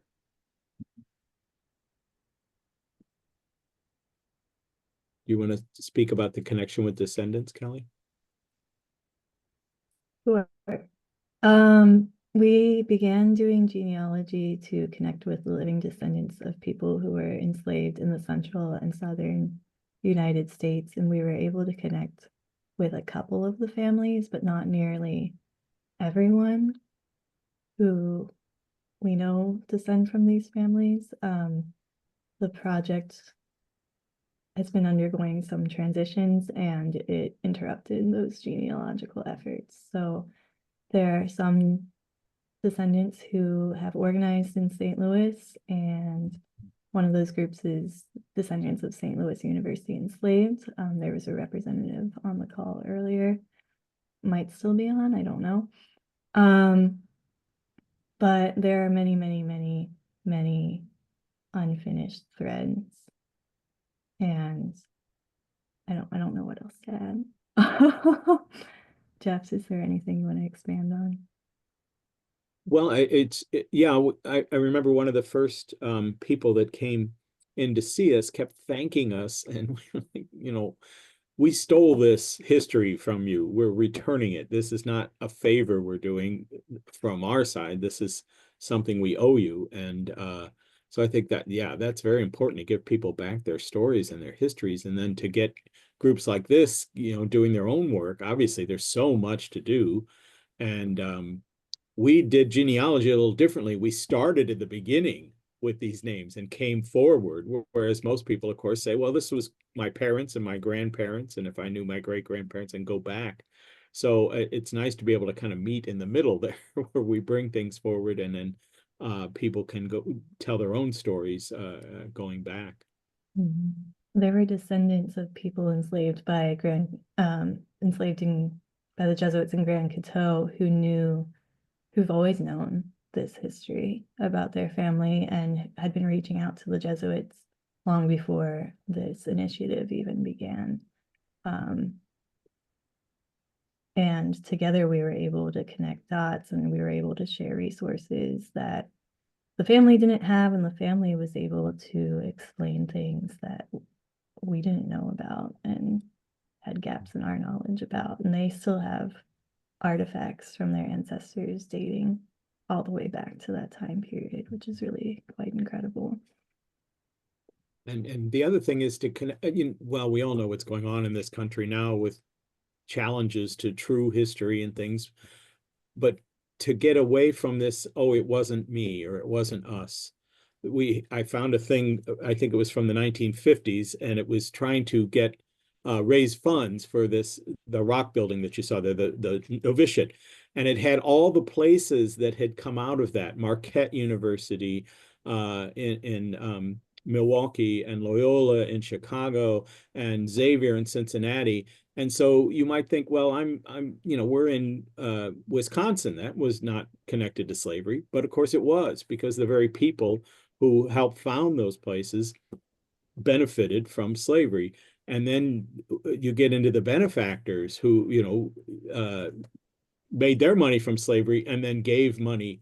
I had a group come in from Notre Dame last fall, and I thought, oh, Indiana, I'm not, well, Father Baden, who gave the 500 acres that became Notre Dame, was an enslaver in Kentucky. Another group from Dayton, their main benefactor founded the National Cash Register Company. They have a whole building named for him. And he held people illegally in Ohio in slavery. So it doesn't take much, you scratch the surface a little bit and you find the basis of slavery. And we have to own that as a people if we're going to go forward and understand why things are the way they are. I want to say I'm so grateful for everyone in the chat who's elucidating with more information and resources, or expanding on things that have come up in the presentation, or answered questions. Thank you, Mr. Christmas, for your advocacy about public access. And sorry, things are falling down behind me. And descendants taking charge of their stories and avoiding the exploitation of these histories. So it's a little bit hard for me to track what remains unanswered in the chat. So if anyone has questions or comments, can you speak Can you turn off your mute and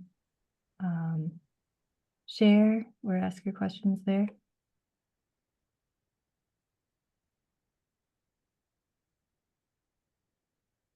Thanks, Sean, for sharing about Jonathan Smith.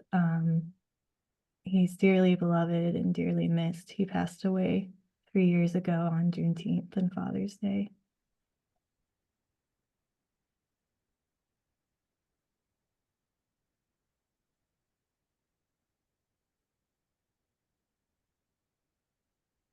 I'm not really hearing any questions or comments at this time. So why don't we should we take a 10-minute break? Yes, let's go ahead and take our 10-minute break. And when we return, we will come prepared to learn more. Thank you ever so much. Thank you.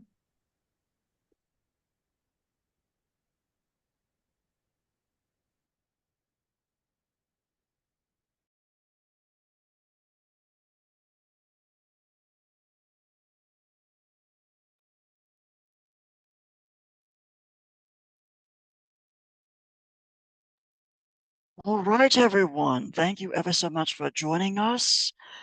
We will return to our presentation for today. Thank you ever so much.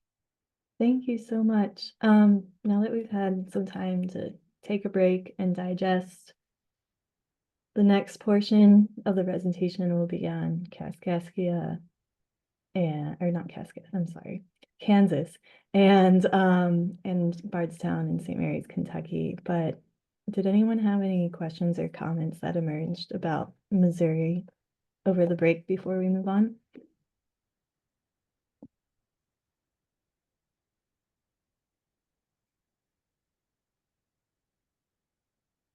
Okay, wonderful. Once I figure out how to resume screen share, we'll begin. Okay. So just to wrap up the Missouri story for now, this is another example of connections between religious orders. There was a man named Edmund who was enslaved by the Religious of the Sacred Heart and who also did labor for St. Louis's Catholic bishop, who the Jesuits and the Religious of the Sacred Heart forced with them in 1841 when they established a mission in St. Mary's in Sugar Creek, Kansas.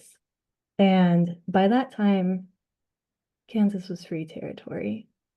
But the sisters deceived Edmund and deprived him of the information that he was free in this place. And we have a record that says, like, we know Edmund's a good person, but we don't want him to be motivated to take his liberty if he should find out that he's free here in Kansas. We also believe Edmund was previously separated from his spouse back in St. Louis, who may have been sold to the Deep South as a punishment because she was resisting her enslavement by threatening the sisters and threatening to burn down their property. Edmund in Kansas labored in the kitchen garden and used his carpentry skills to construct the church, schoolhouse, and residence on the property. And he was also told to teach the Potawatomi, who the mission was there for, to learn farming and carpentry work. And as Jeff shared earlier, this work was not like culturally acceptable for Potawatomi men to do. This was considered women's work, that women did the gardening, did the farming, and that kind of work while men went out and hunted. So this was really demeaning and demasculating to the Potawatomi, and they made Edmund complicit in that by making him the one to teach these skills.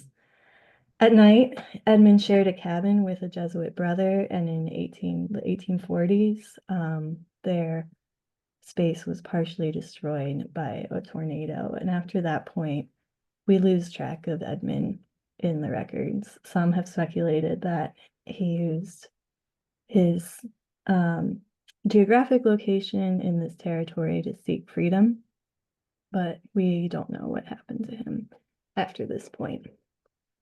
And I'm not aware of anyone else who labored in slavery at this mission, but it may have been possible.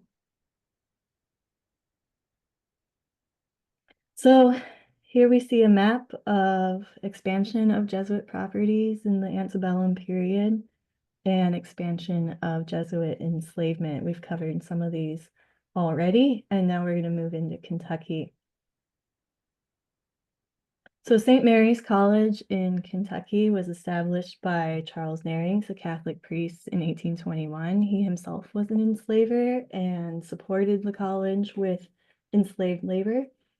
And then when the Jesuits of the French province of Lyon arrived in the United States, they took over the college in 1833. And we know from census records they enslaved 7 people at the college who had been held in bondage by the previous leader, diocesan priest William Byrne. And they continued to enslave people on the property. We found a few names in sacramental records from the nearby church, and we've seen reference to them in some Jesuit memoirs and other records. So we know they made fences, pens, raised cattle and horses, tended to the cornfields, did cleaning, laundry, and provided meals for Jesuits and their students. The students were made to labor on the property as well. So students and enslaved people often did this work side by side. We know by 1840 there were 17 enslaved people at St. Mary's College, but we only know the names of Teresa and Rachel with certainty. There's a Jesuit who wrote a memoir of his time at St. Mary's College, and he tells a story about a man named Basil and his wife and 6 children who a local enslaver, he said, gifted to the college because the enslaver wasn't Catholic, and he claims that Basil and his family begged to be given to the Jesuits so they could practice their Catholic faith, but the story just seems pretty outlandish, and we're not sure what truth we can take from it.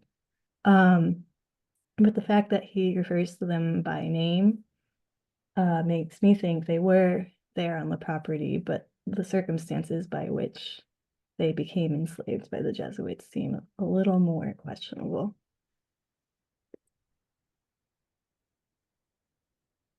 Enslaved people attended nearby St. Charles Church. That's where we found Teresa and, what was her name? Sorry. Teresa and Rachel in the records, and they were godparents to many people in the local community. We know that they were part of community celebrations, including a 4th of July celebration, because the Jesuits, again, really demeaningly said that enslaved people were serving while people were giving 4th of July speeches and having a picnic. And one Jesuit said, like, who knows what little they made of these talks of freedom. But we know that they probably made a lot of these talks of freedom and just kept it to themselves and didn't say anything. But this Jesuit assumed that through this whole celebration, they weren't making any connection between the 4th of July and freedom of this country and their own enslavement and pursuit of freedom. In 1846, the Jesuits left the college, and a diocesan priest, Julien de Laune, claimed ownership over the 3 people who were enslaved there at the time. And to connect back to something Father Jeff said earlier, when the Jesuits left St. Mary's College, they went to take over Fordham University. And the Jesuits kept something called a house diary at each location where they ministered, and they also kept financial records. And both the house diary and the financial records from St. Mary's College literally stop when the Jesuits moved to Fordham, and then they start recording Fordham's history. So that ledger itself is a direct connection between St. Mary's and enslavement and Fordham University, where you go to Fordham today and you go to the archives and look at this volume, it refers to enslaved people in St. Mary's, and there's more information about them than what I'm sharing here. a lot of it's in Latin, and a group of students with their professor are working on translating that volume so we can learn more about what's inside.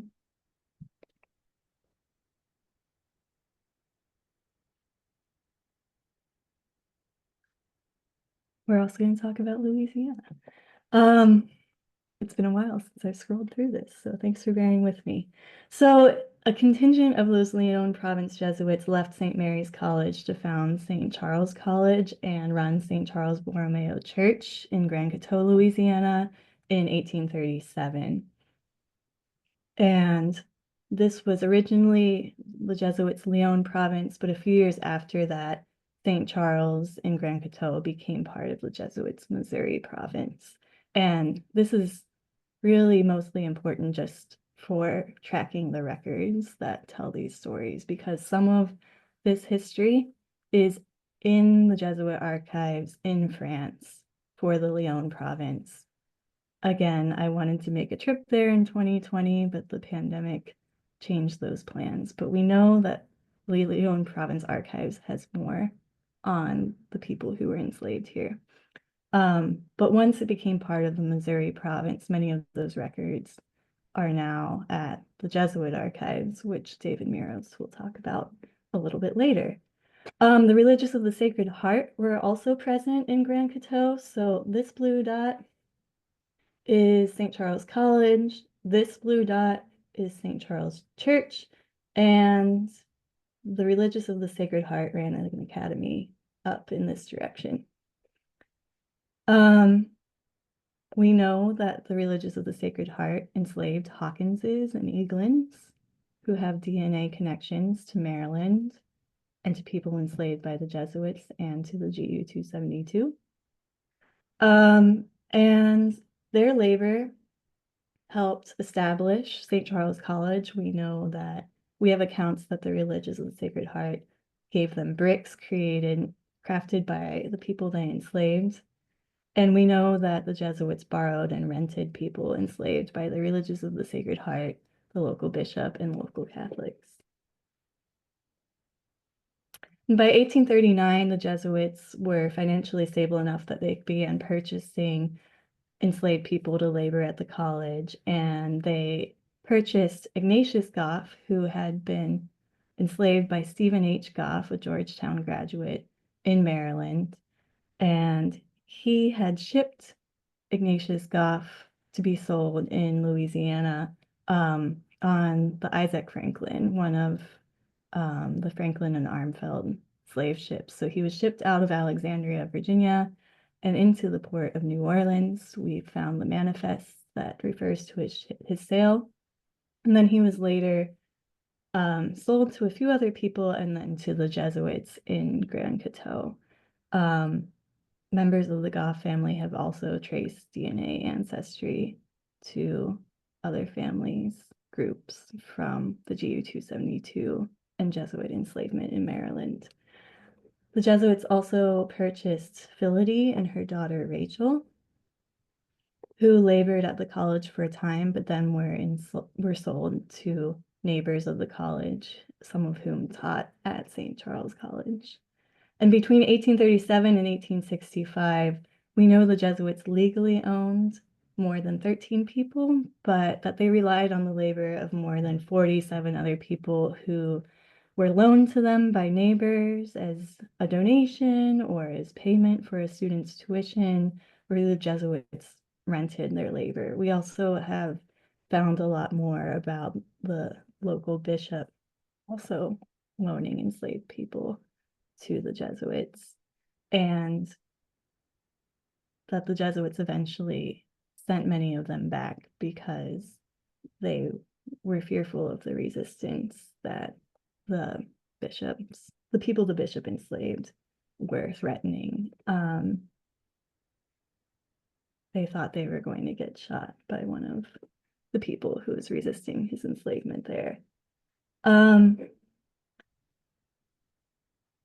The Jesuits, from what I understand, in Grand Coteau always struggled financially, and in the 1840s and 1850s, they began selling many of the people they held in slavery, and they closed the college from 1853 to 1856. So Rachel was sold to a local music teacher, Nicholas Charles Grimmer, and you can follow her through subsequent census records. And the Goff family was sold to Dr. Henry Jackson Millard. The Goff family, so Ignatius Goff had married Sally Grayson, who was enslaved by the Religious of the Sacred Heart. Or no, I'm sorry, excuse me. She was enslaved by Cornelia Connolly, who is now a candidate for sainthood in the Catholic Church. And Cornelia Connolly has her own quite interesting history. She had a husband who decided to become a priest, and Cornelia Connolly later decided to become a religious sister. And when they left for Rome to make that happen, Cornelia and her husband sold Sally and her children with Ignatius to the Jesuits at St. Charles College. Descendants say they have materials that Cornelia Connolly gave to Sally Grayson and continue to remain in the family's possession. You might mention another myth that was busted there, that she had freed the enslaved persons when they went to Rome, but no, she did not. They sold them. Yeah. In the 1840s, there's also there was rumor of a revolt being planned among enslaved people in the Grand Coteau area. And it's unclear whether this really was planned or if it was white hysteria and fear of such a revolt. But Ignatius Goff and Frank Hawkins, who was enslaved by the Religious of the Sacred Heart, were imprisoned by local vigilantes and tortured for a few days to confess anything they knew about the revolt. Eventually, they were freed, but more than 30 other enslaved people were hanged. And we have records that Frank Hawkins and Ignatius Goff's family, as the Religious of the Sacred Heart recorded, that they were kneeling and praying before a statue of the Virgin Mary in church for their husband's release, and were rejoicing immensely when they came back to these properties. My memory here is a little fuzzy today, so Jeff, if you want to fill any gaps in, you're welcome to do so. Yeah, only that as far as we can tell, they were completely innocent of any kind of uprising or conspiracy. But as you say, white hysteria. Of course, they're remembering the 1811, which was a big enslaved revolt. And there was another, there were two suspected plots in the 1840s, and Solomon Northrop in his narrative writes about both of them. So that provided some context for us to understand what Ignatius Goff was going through at the time. The Jesuits were also suspected of being involved in the plot because supposedly one of the Jesuits had been seen shaking his hand with a black man.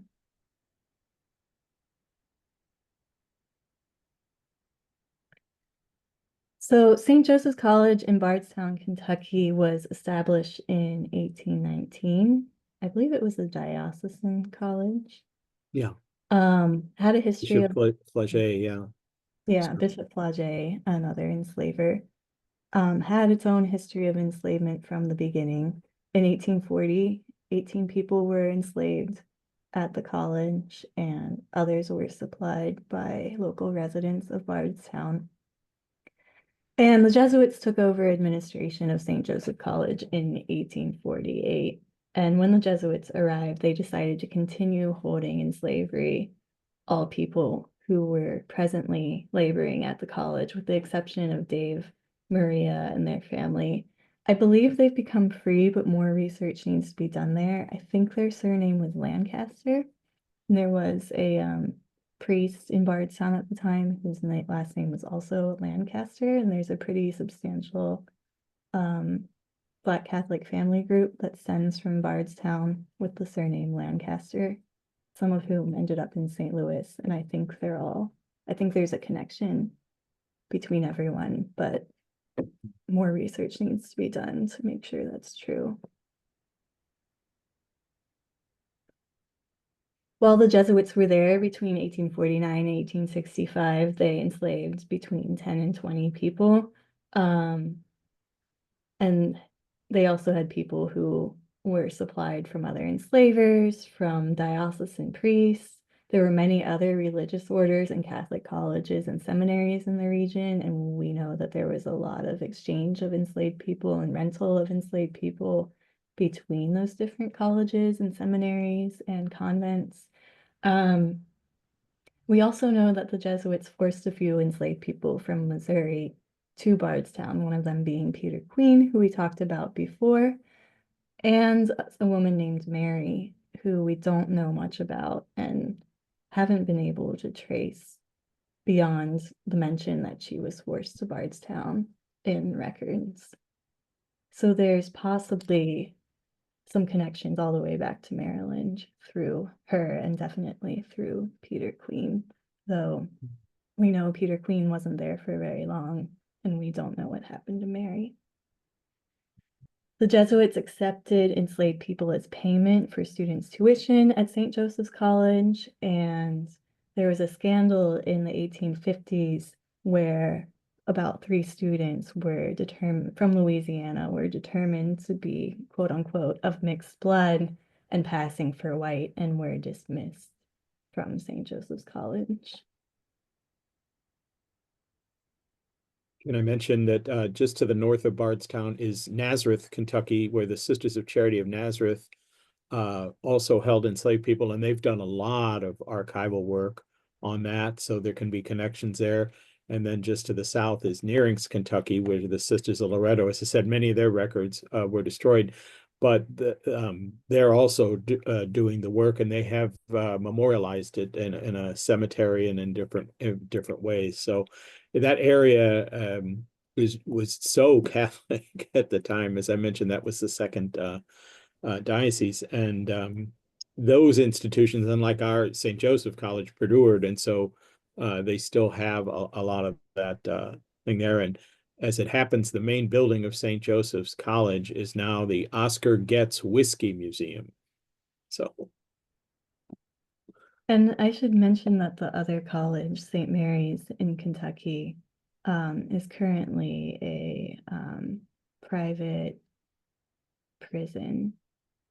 So it follows that vein that you see in other parts of the US of former plantation lands being used. In this case, it's a minimum security prison, I think. Yeah. But then becoming part of the prison industrial complex. There's something else I was going to add. You're going to talk about the cathedral? Would you like to talk the about protocol? Oh, I was just, as part of that, what had been the cathedral in Bardstown, when the diocese moved to their center to Louisville, but the proto cathedral, first cathedral, was still there, and the Jesuits staffed that and used enslaved persons. We have the reminiscence of the memoir of Daniel Rudd, who is a boy, helped clean the church. And those buildings are all still there. I always find it, to actually enter into a place where these things happened just brings a whole different perspective to it.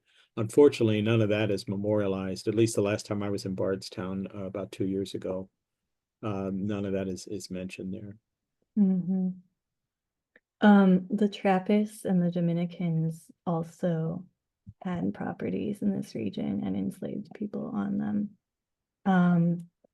And a lot of the families who were enslavers in Kentucky had migrated there from Maryland. And so there may be family connections of lay people who migrated and forced enslaved people with them back to people who were enslaved in Maryland. Enslaved people worked alongside students and brothers once again to construct, maintain, and whitewash buildings. We know that they worked in the kitchen, some helped construct a stable, and we know from Jesuit records that at some point the living quarters burnt down. And we know that no one was hurt, but they may have lost whatever possessions they had in that building. This is St. Joseph's College today. As Jeff said, it's a whiskey museum. And here's St. Joseph Cathedral. Eliza Frances Smith Rudd and Robert Rudd were enslaved sextons at the church. They were enslaved by a layperson in Bardstown who rented their labor to the Jesuits. And they had several children who went on to do some pretty amazing things. And Daniel Arthur Rudd was one of them. He founded the American Catholic Tribune, the first Black Catholic newspaper in the US, and he established the National Black Catholic Congress. He did a lot to promote Black Catholicism during Reconstruction and beyond, when Catholic bishops and others were reluctantly adjusting to the freedom of Black Americans. He speaks of his time in slavery with the Jesuits, but he speaks of them favorably, saying they helped him learn how to read and write, and that he didn't experience any prejudice or segregation in the church, and that he received his first communion side by side with a white girl.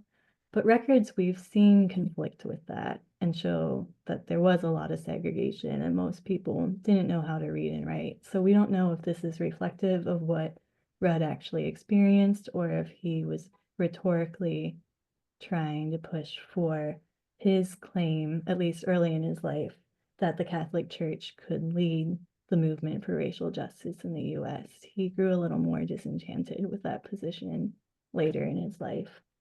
Many of the Reds moved to Springfield, Ohio, and that's as far as I've been able to trace them before I moved positions. But there's definitely more to find there. Many had really notable military histories and were members of a lot of prominent Black mutual aid societies. And if you look at newspapers in Springfield, Ohio, like the newspapers are constantly commenting on the comings and goings and parties the Reds are having, which is pretty neat. And Eliza Rudd and one of her children both died in Bardstown, Kentucky, and there were lengthy obituaries about their death and funeral because they had such prominent and standing among the Black community in Bardstown.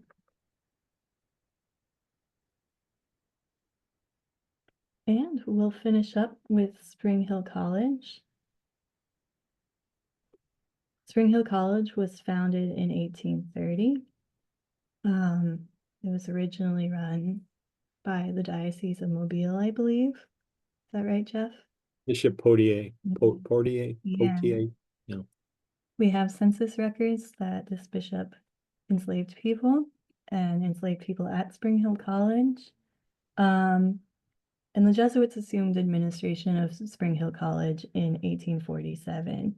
And there's bits and pieces that show us people continued to labor in slavery at the college. We know that there was reference to a man who built the fires in the students' dormitories.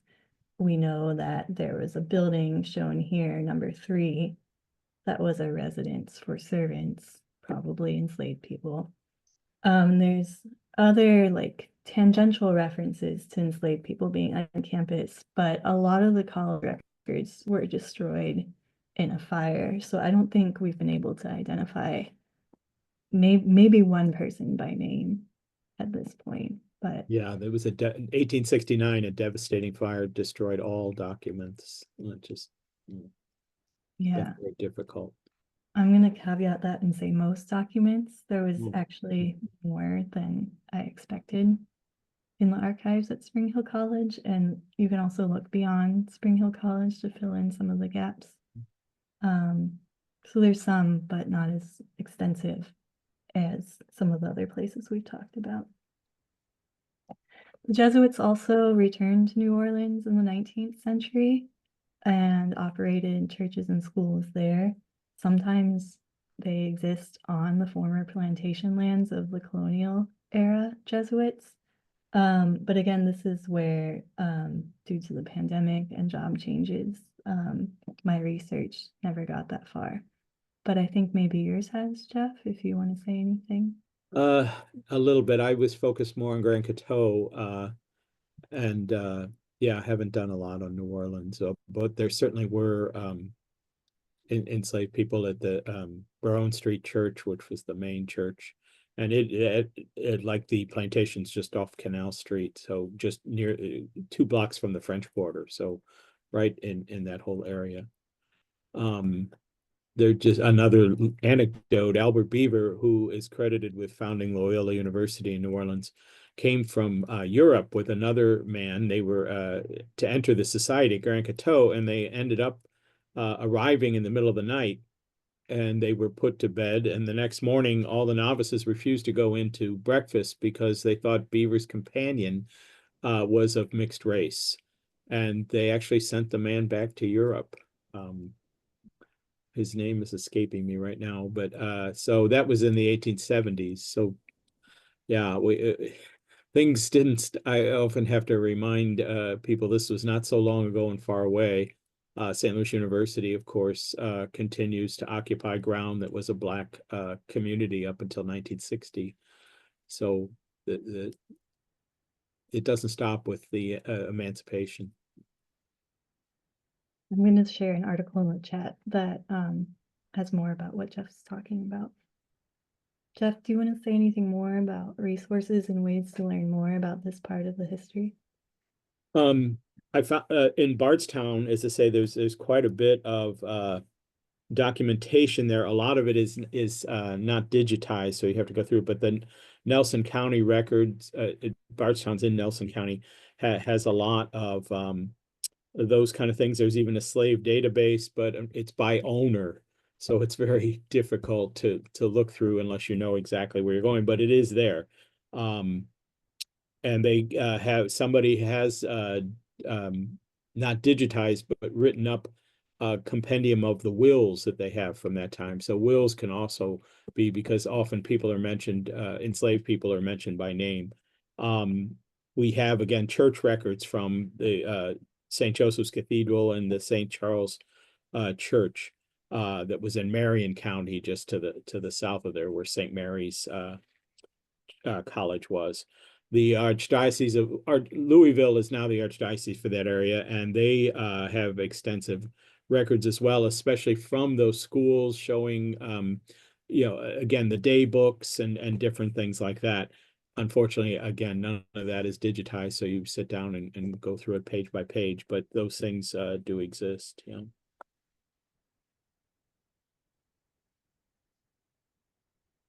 Let David or Jeff have anything to add? I'll turn it over for comments and questions or further expansion on this history.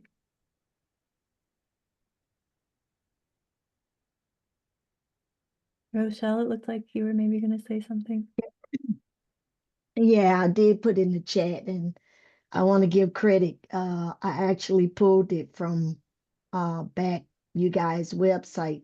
I watched it and shared it on numerous occasions. The Facing Uncomfortable Truth documentary that Steve Crump did kind of chronicled the history that you mentioned about the Holy Land, if you will, and the people that was enslaved. He mentioned David Rudd, which Kelly, I know you know David Rudd was very instrumental in some activists here in Cincinnati as well. Also, I read somewhere, and I don't know what I did with the information, that back to Grand Coteau, apparently Sally, I believe, Sally Goff and her kids were actually taken and did some work at Spring Hill College. I don't know what I did with that source came from or where I read that. But I did, after you had mentioned about her owners moving to Europe and whoever they left her with they actually took him to Spring Hill College. I don't know if that's where she ultimately ended up until her death or not, but I'll have to see how I came across that. And by the way, I stopped at Spring Hill College a couple of times on my way traveling from Atlanta to Louisiana, and one of the times was during COVID somewhat, but they didn't have a dedicated staff member for maintaining their archives, but they did tell me, I think a grad student was over it at the time, but they did confirm what you shared about the records having been destroyed in the fire.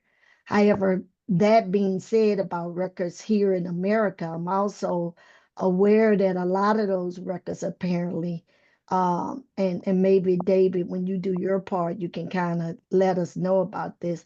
Apparently, the communications went over in Europe. Whatever happened, the way I understood it was whatever happened here, a lot of those communications lie somewhere in Europe as well. Thank you for making that point. Yeah, wherever the Jesuits had headquarters in Rome and had to make reports from wherever they were back to Rome about what they were doing. So sometimes those copies remain in the US and we can look at them, but sometimes they're only in Rome and in the Society of Jesus' archives there. And there were also letters that went back and forth. And so the letters to Rome from these plantations that refer to enslaved people are in Rome. So we only usually have the other side, the side coming from Rome, the answers in many cases here locally. Same with other provinces. So the French province of Lyon, they have their own archives. And there's documentation about St. Mary's College in Kentucky and St. Charles College in Grand Coteau and enslaved people in those records. I've also received from the Jesuit Archives in Great Britain a letter from a Jesuit brother in Missouri who ran away, like left being the Jesuits because he was having such a miserable time there. And he cites as part of his reasoning in this letter, he wrote that he had seen some of the Jesuits tie up enslaved women and have them beaten. Similarly, many of the Jesuits who came to Missouri were from Belgium, and there's a Jesuit archives in Leuven, Belgium, that also contains records we don't have here in the US that refer to enslaved people.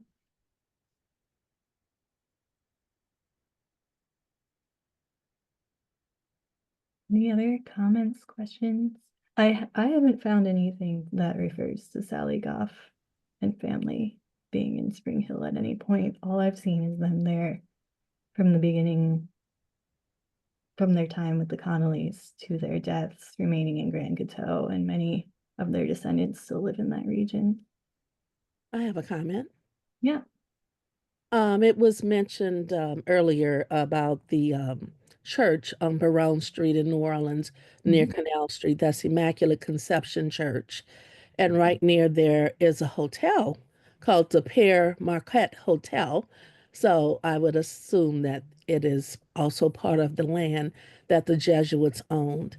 And in the French Quarter, the Jesuits got some land from Bienville, who founded New Orleans. That's right. Also, you got to think of the Catholic Church and their various groups as the military. And some of those records, depending on your time frame, went through the various archdioceses and then to Rome, because that's the hierarchy.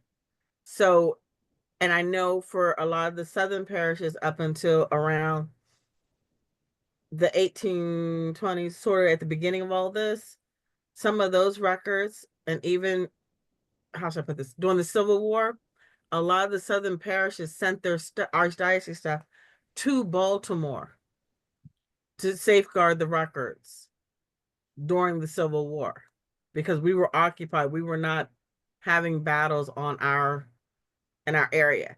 So you might want to, and I'm going to say this, contact the Archdiocese of Baltimore. Even though it's supposed to be related to Louisiana, some of the stuff is here on the East Coast before it went to the Vatican. Just letting you know. Yeah, that's important. You might have it hidden somewhere that you're not familiar with, either the Archdiocese or the Jesuit house, because they have a huge library. And before Missouri became its own independent province, it was a vice province of Maryland. Right. So there are records like the letter from Thomas Brown and other records about enslaved people in Missouri are still at Georgetown University. Right. But also the Archdiocese might have something because they had to go through the Archdiocese to communicate with Rome for the various sales and things.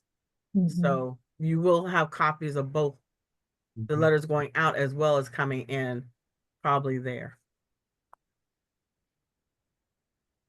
When you shared that, it also made me think of Notre Dame University. I spent 2 weeks teaching there. They've collected Catholic records from all over the country. And there was also a priest from Kentucky who had a particular interest in Kentucky. And he was their microfilmer. So he went around Kentucky microfilming all kinds of Catholic records. And now they're at Notre Dame. Right. So what we learned about. One other thing about Louisiana, of course, the whole thing was, the whole state was the Archdiocese of New Orleans. And as the different ones, Baton Rouge and Lafayette broke off, the Archdiocese actually returned their records to them. So very often, even though Lafayette wasn't a diocese way back, they still have the records from way back because those were distributed out to the various ones. So right, but they always had copies. I'm telling you. Yeah. Oh, certainly. But I mean, you can. Everything. Yeah. So, and before it was Archdiocese of Louisiana, it was Baltimore. Yes. Yeah. So. And there are a lot of records that are still being uncovered. I went to Xavier University in Cincinnati, and the university's original charter and founding documents were found only within the past 15 years by a Jesuit who found them tucked up in the attic of their garage at their residence. So now they're in the archives, but there's many, many, many accounts of materials that are not in a good place that are being discovered even recently. In Missouri, we know there was a brother who wrote extensively about enslaved people because his diary is referenced by earlier Jesuit historians, but we have yet to be able to find it.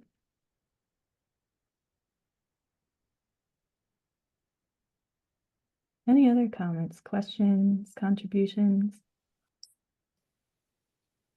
recommendations?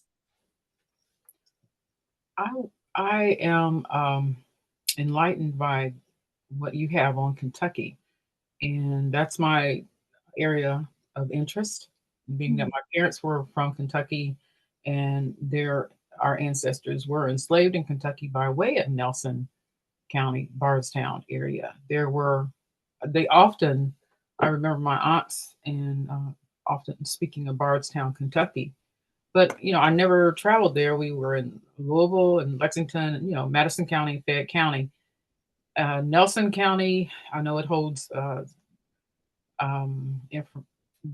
Camp Nelson information in the facility. We were there for our reunion actually last September. And there's a lot of history that hasn't been uncovered, some interesting things that we have discovered. And what intrigues me is that I find myself, linked DNA with GU272 descendants. And also I am from Springfield, Ohio. I was born and raised there. And when you speak of the Rudds in Springfield, I just looked up on Ancestry as, we're having this talk for connections with the Rudds. And I see a lot to explore. And I've heard that name on lots of occasions, right?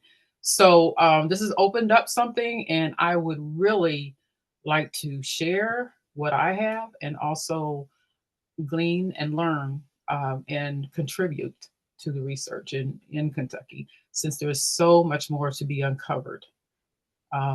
As much as I think I know, there's a lot I don't know and a lot I need to share. Yeah. And I thank you all for your research. Yep. Thank you. Brenda, you know that Daniel Boone family that went into Kentucky came Yes. Came from where? Maryland. Maryland. Oh, yes. Maryland. The Boones are out of Maryland, and they took their slaves with them. Yes, and we have Boone DNA, all of that. Actually, my grandmother's land that we still have is 3 miles from Boonesboro. Right. And So I actually visited that too. And some of the founding people of Boonesboro are my family names on the monument. And I trace back to them also. So this is, there's a lot more to be found out. And they're going to be mixed up with the Carrolls, and they're out of Carroll County and Calvert County, Maryland, before they moved west. Just so you know, and anyone else, because that was a migration from Maryland, went to Kentucky and Tennessee. Right. And then yes. So yes, there's a lot more to explore, even though there's all of this information. Like I say, and you all know there's so much more to uncover.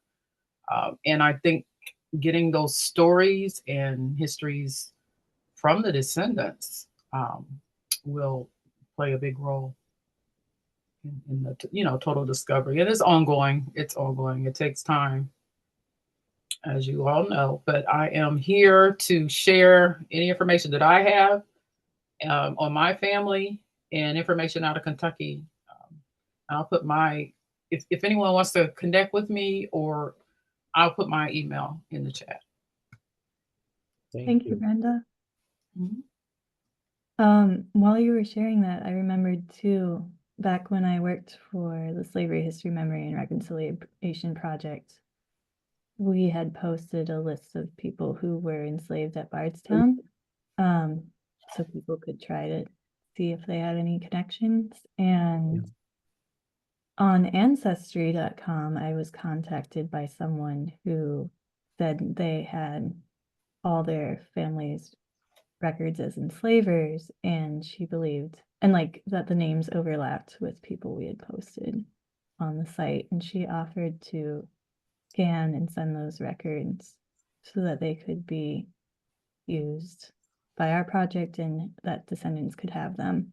However, I never saw the reply before my position with the project ended. So hopefully we can continue to make those connections or follow back up with that person and get some of the materials that tell this story that might still be in personal family collections. Should we let Dave have his 2 cents? All right, Dave, can we turn it over to you to talk more about archives and using the Jesuit archives and what can be found there?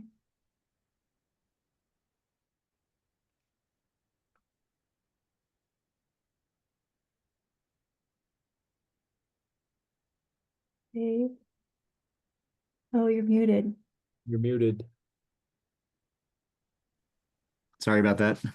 If it's okay, I'm going to turn my camera off. That way I can see what I'm reading in front of me. My eyes play tricks on me with what I'm seeing in fine fonts. So I apologize if people prefer to see a face, but I'm going to do that for reading purposes here. So thanks again, everyone. I really, I've known Jeff for quite some time, and I've known Kelly too, as she mentioned, quite a while. And we've all been in these waters together, looking for information to share with people about families, histories, Jesuits, and all the various connections.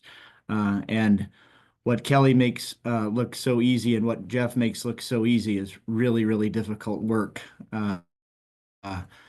Again, because it's really new territory. Quite a bit has been written on Jesuits over the centuries.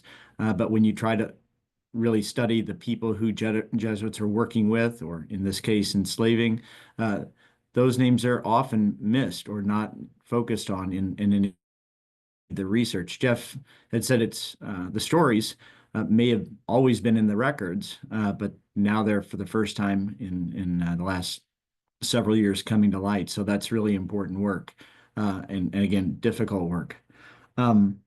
Really, what I'm here to talk about is the Jesuit Archives, and as people know, I'm the director of the archives, and my short talk will really consist of three parts: an overview to consolidate the historical records in the Jesuit Archives in St. Louis.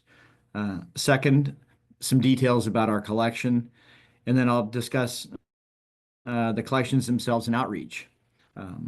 So bear with me if this is boring, but I think it might just be helpful for people to understand who we are and what we do. The Society of Jesus formally mandates and supports record keeping and the maintenance of records to provide a window into the origins, the development, the spirit, and charism of the society and its members throughout the world. The provinces understand the importance of archives to chronicle their history and the history of other people and assist them in their ongoing governance. As an example of inter-province collaboration and as a means of sharing effectively their records and their history, the provinces of Chicago, Detroit, Missouri, and Wisconsin combined their archives in 1997 to establish the Midwest Jesuit Archives. The archives agreed to house the records of the governing body of the society in the United States, the Jesuit Conference, in 2000. I've served as the director of the Midwest Jesuit Archives and its successor, the Jesuit Archives Central United States, since January of 2006.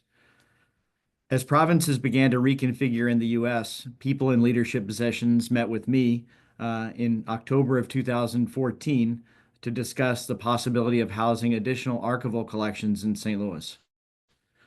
The provinces and the provincials in subsequent months discussed the matter and eventually agreed to relocate their archival materials with us. The Central and Southern Province, headquartered in St. Louis, moved forward with the purchase of property in 2015. Archival collections from provinces started to arrive in September of 2015. Construction began in January 2017, and we opened as the Jesuit Archives and Research Center to the general public in April of 2018. So as Kelly was talking about, and I mentioned the Slavery History, Memory, and Reconciliation Project, as that project is being launched in May of 2016 and continuing through to 2021, I was overseeing that project on behalf of the provinces and the Jesuits, all the while opening and building the archives that we're in today. So there's quite a lot of activity on archives and records and moving of records, all happening again at the same time. So it was needless to say, it was busy.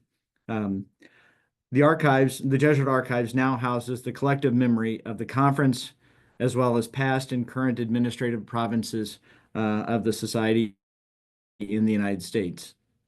Reflecting the worldwide society, the provinces also have sent men and resources to foreign missions. We thus house materials related to Argentina or Belize or Honduras or Japan, Rwanda, Tanzania, and Uganda. So it's quite a collection, not only reflecting the work here in the States, but also reflecting their work elsewhere as men were leaving here and going to minister again in those countries. The records of the former Missouri and New Orleans provinces serve as perhaps the best resource for information related to slaveholding. The heterogeneous collection of materials writ large in the archives consists of contracts and correspondence and financial records, field reports, films, glass slides, house diaries, maps, and photographs. The archival materials speak to the lived experiences of enslaved people in places such as St. Stanislaus Seminary in Florissant, Missouri, and St. Charles College in Grand Coteau, Louisiana.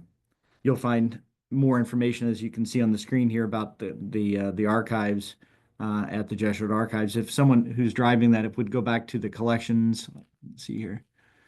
Okay, we're good. So this is the Missouri province's history here. And if you scroll down further, you'll see the collection summary that reflects that entire province collections summary.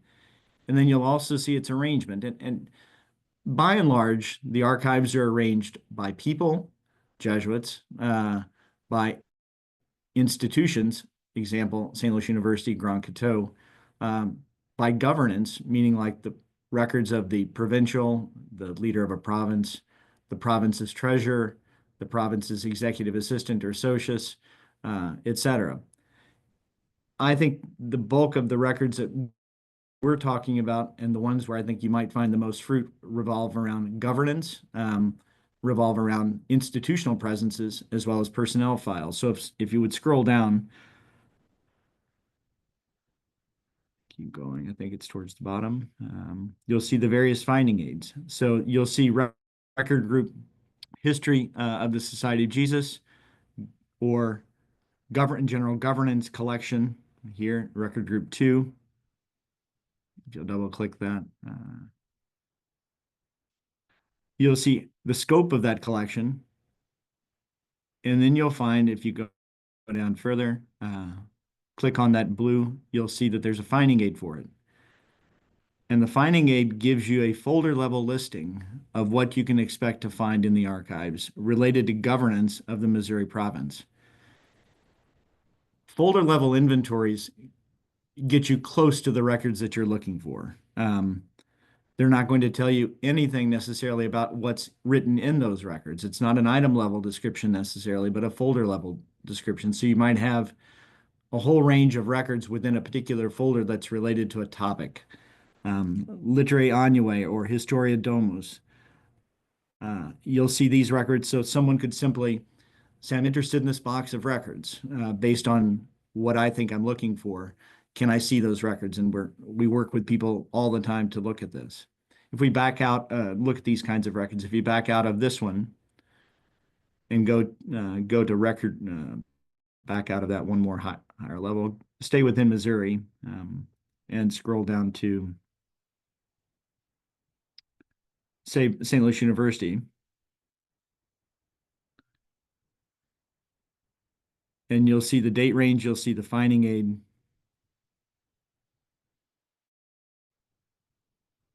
Did it click open? And you can, again, you'll see the scope and content that always leads the beginning of a finding aid. Historical note about the collection. And then you'll begin to see the file types.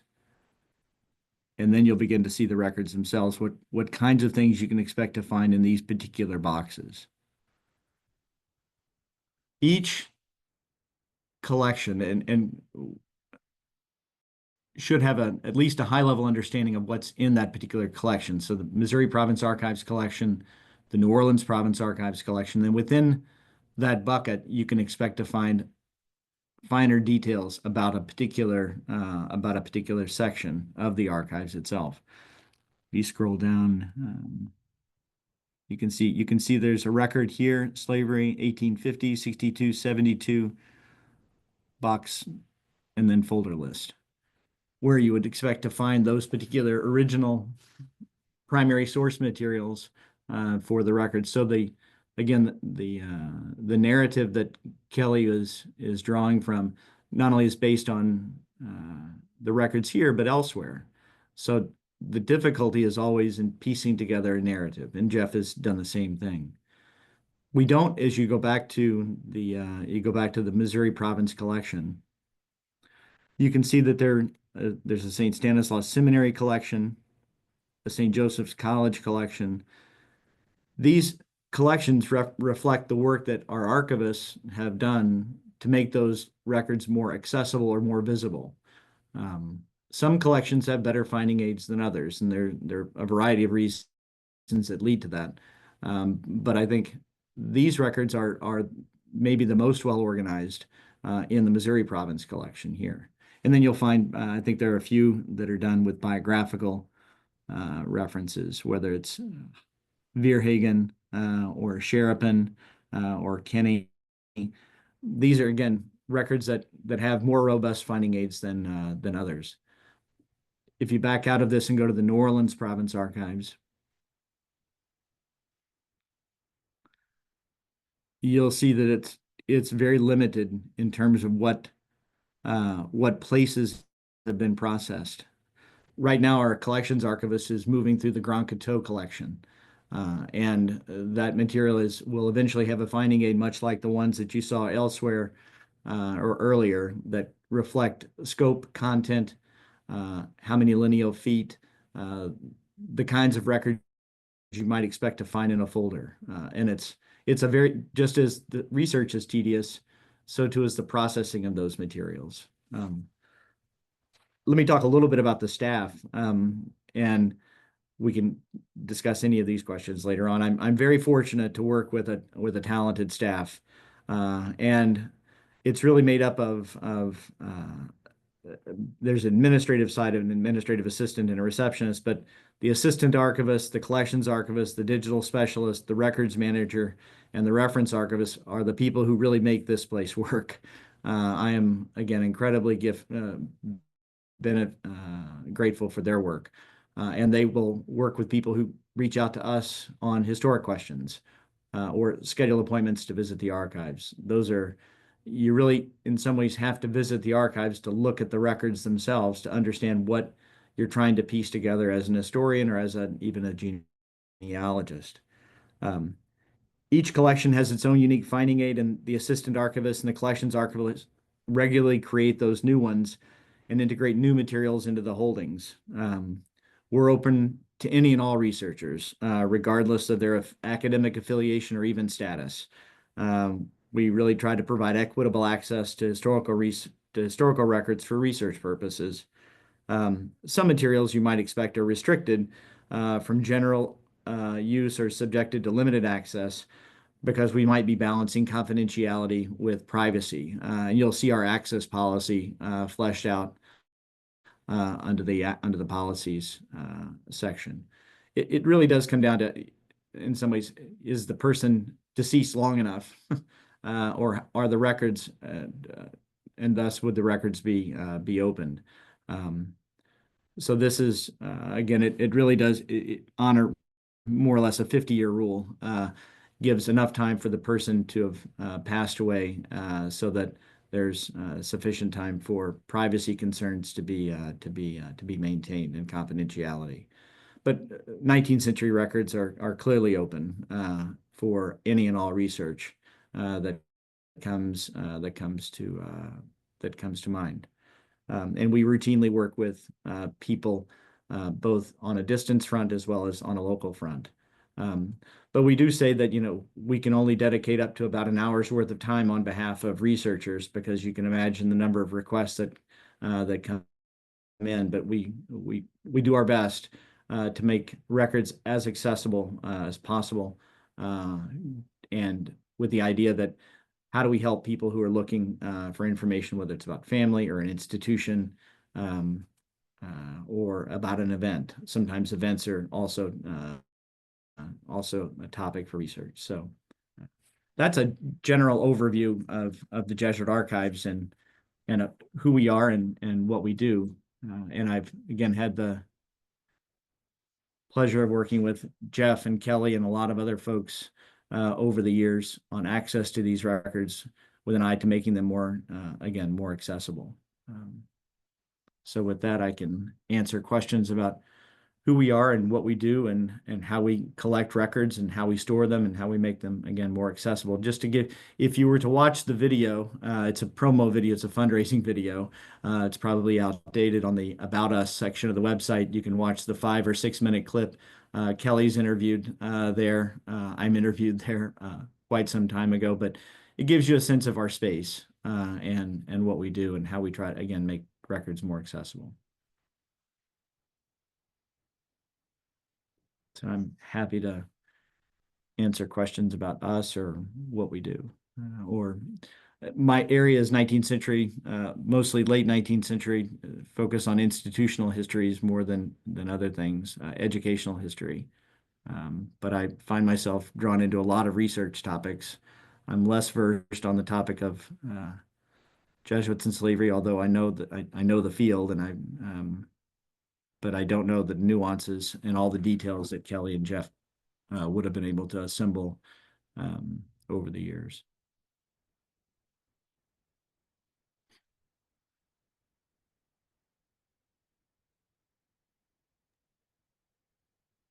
Yes, well, I had a quick question for you, if you're able to answer. Are there any plans to make more of the data currently in the archive available online for individuals across the country and across the world to access for the research of enslaved ancestors? There are records that have been digitized. Part of the work that Kelly and Jeff were working on with the Slavery History, Memory, and Reconciliation Project was to digitize ledger books. So the plan is to make those records more accessible and more available in digital format. They're stored in TIFF, high resolution TIFF files, and we're working to identify a content management system to make those records more accessible. But select records and not wholesale collections of records. All right, thank you ever so much. That's very encouraging.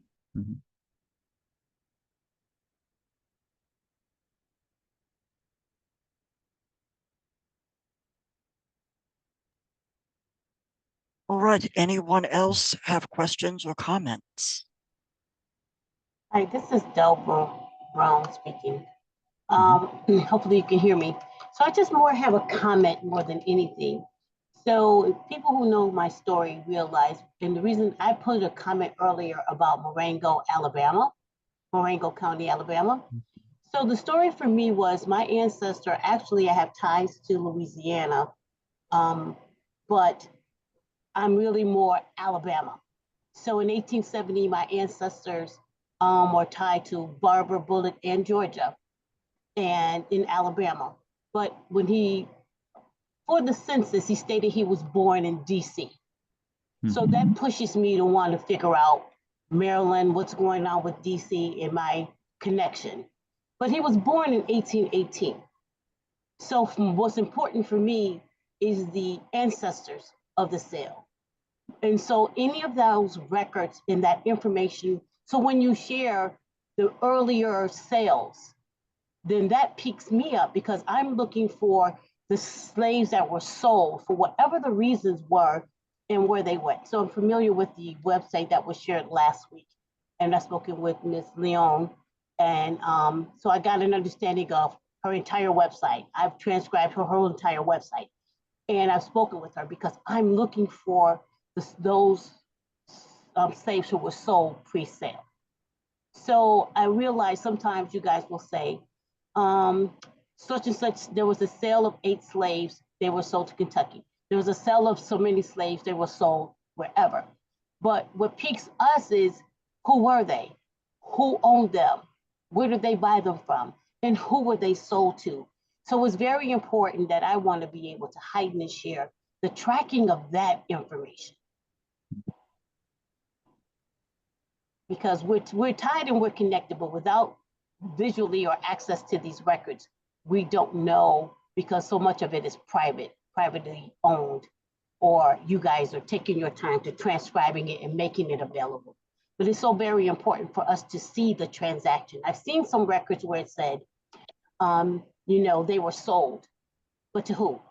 So that half of the connection needs to also be noted so that we can follow that enslaver and be able to try to find those records. Even if you guys don't, that's a lead that we can connect to take further. So thank you. So maybe I missed a few. What's the Jesuit connection? How can you articulate the Jesuit piece to that? So for me, I do have DNA match connections to Queens, Porters. My name was Anderson. Andersons were part of or married into Queens.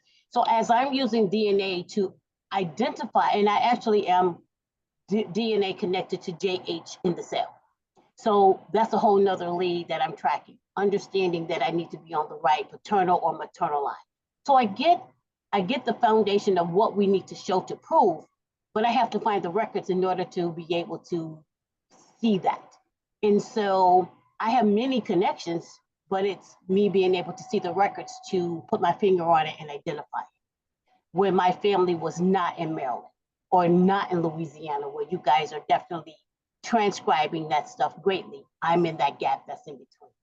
So I know that there's a researcher on the guest team, that they're researching that as well. And many of us are doing the same, but we need access to be able to see the records and the data. So, what you guys are doing is phenomenal for that.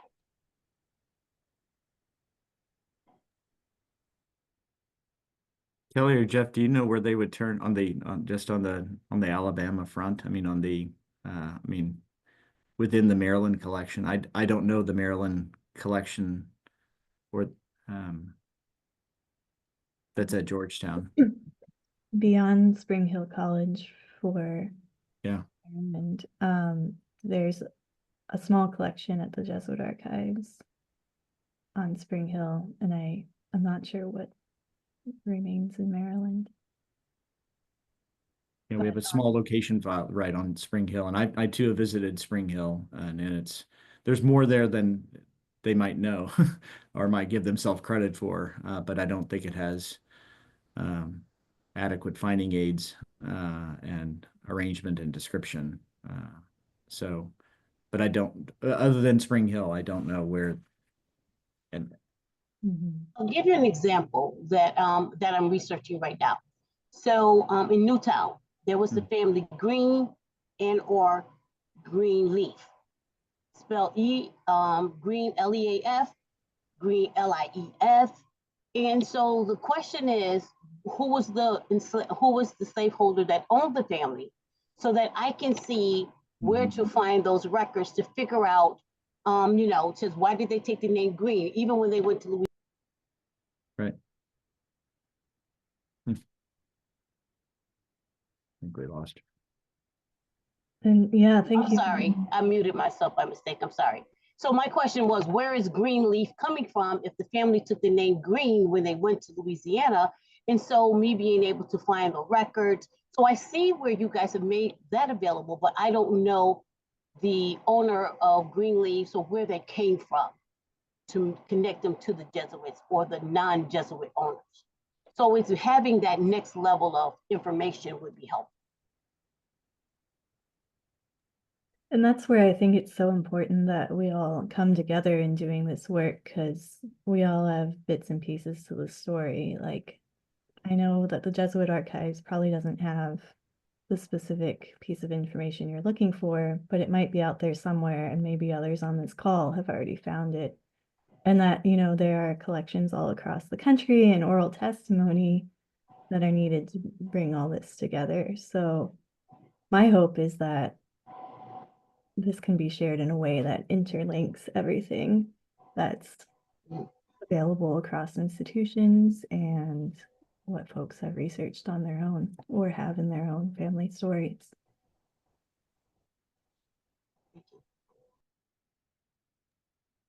Wonderful. I see that Karen Harper Royal has had her hand up for some time. Karen, are you still there? Yes, I am. Thank you very much. My question is related to records that may remain at the Archdiocese in New Orleans versus what the Jesuit archives have. Is that a replication of what's at the Archdiocese or in addition to? That's a good question. The records that we have in St. Louis principally revolve around the day-to-day and the operations of the Jesuits themselves in the United States, in this case, Louisiana, New Orleans. Occasionally you'll find duplicate material in a diocesan archive, but really there's not much overlap. I mean, the Jesuits, an archivist might have over time shared something with another archivist, but really the archives tries to collect only the records that relate to that particular institution. That's not a perfect it's not a perfect way to organize or keep records, and that's not always been done that way perfectly. But generally speaking, the archives themselves house only the records that relate to or are produced by the order. Again, that's not always the case. We also don't house sacramental records as a general rule, but that's not to say that we don't have sacramental records in the archives. The other thing that the question came up earlier about records that might be housed in European archives. It's certainly true that records at Leuven, what's known as CADOC, the Catholic University of Louvain or Leuven, house records related to the former Missouri Province, Missouri Mission. The Jesuits archives in Rome likewise house records that relate to the Missouri Province operations here. But the other thing that is worth just keeping in mind, that the records of the Jesuits in the 19th century were confiscated by state governments in Italy, and that further complicates the search for these types of records. It wasn't until the 1920s under Mussolini that the Jesuit archives were actually returned to the Jesuits. So the governments have oftentimes, again, confiscated records that formerly belonged to religious communities. It is archives and record keeping, even in our own case. I mean, our archives have been moved. At one time, the archives of the Missouri province were at St. Louis University. Now they're and then they were at the province office, and now they're provincial headquarters, and now they're at a brand new facility, or new in 2017. So it's moving around too, that makes the research very difficult. If I was looking at taking on a research project, I probably know that I have to consult multiple archives, even though a record you might not expect to find it there. It just ends up being there. And that's, I don't and can't always explain it. I mean, we have institutional records related to St. Louis University, despite the fact that St. Louis University maintains its own archives. So at some point, an institutional type record ended up with us. So it's, that's a long-winded answer to your question, but hopefully it helps. It does help. Thank you very much. Yeah. I'd love to build on that if there's time. I put an article in the chat that walks through some of that process of looking through records and following the ways Jesuits kept records to be able to determine where things might be. As Dave said, like at one time, the Jesuit archives and the St. Louis University archives were one and the same. And when they split, it wasn't always clear like which records should go with which archives. So they have some of what really should be each other's stuff. Same with Florissant. So that church in Florissant has changed locations 3 times. And there's records still at 2 of the standing locations, and records at the Archdiocese archives, and records at the Jesuit archives. So that's 4 different places you have to look for just one location. Any Jesuit work that is still operating generally maintains its own records, but sometimes they send them in periodically to the archives. And once that operation is closed, typically those records go to the archives, but sometimes, like a church, will be run by Jesuits and then be run by the diocese or a different religious order, in which case those records could end up with that diocese or religious order. So I'm making up something that's completely fabricated, but let's say the Vincentians take over a Jesuit church. There could be records about Jesuit enslavement with the Vincentians, that church. So it gets really complicated and can be really daunting. And as Dave alluded to, sometimes things can be misfiled. I found the bill of sale for Peter Queen in a folder of correspondence between the Jesuit Superior and John C. Calhoun with the U.S. Office of Indian Affairs. It was about establishing the school for Native American boys in Florissant, but for some reason, Peter Queen's bill of sale was in there, and there's really, as far as I can tell, no connection. It just ended up there by accident. So we have to look far and wide to piece everything together. I can't imagine not having found that and what we wouldn't know if I hadn't just been like, I don't think this folder is relevant, but I'm just going to page through it anyway. Thank you. Yeah, the John C. Calhoun connection is, yeah, quite interesting. Yes, I was just listening to a professor discuss John C. Calhoun and some of the memorials that had been put up to him. And it was very interesting to learn about his life, to put it very nicely. But yes, I just wasn't expecting that name to come up today for some reason, but thank you for that. Very nice. You never know. There's so many connections. Absolutely. All right. Are there any additional questions or comments? Speak now or forever hold your peace. Or contact us by email. Yes, yes, there's always that. Okay, is everyone ready for luncheon? Yes, indeed. Okay. All right, we will do that. We will let you get to it. But before we depart, I just want to say thank you to each of the speakers for this fantastic presentation today. It has truly been quite illuminating, and I'm sure everyone will leave with much more to think about. We will also provide each of the attendees with a recording of this particular session and also an exit survey so that we can collect your feedback on this inaugural series.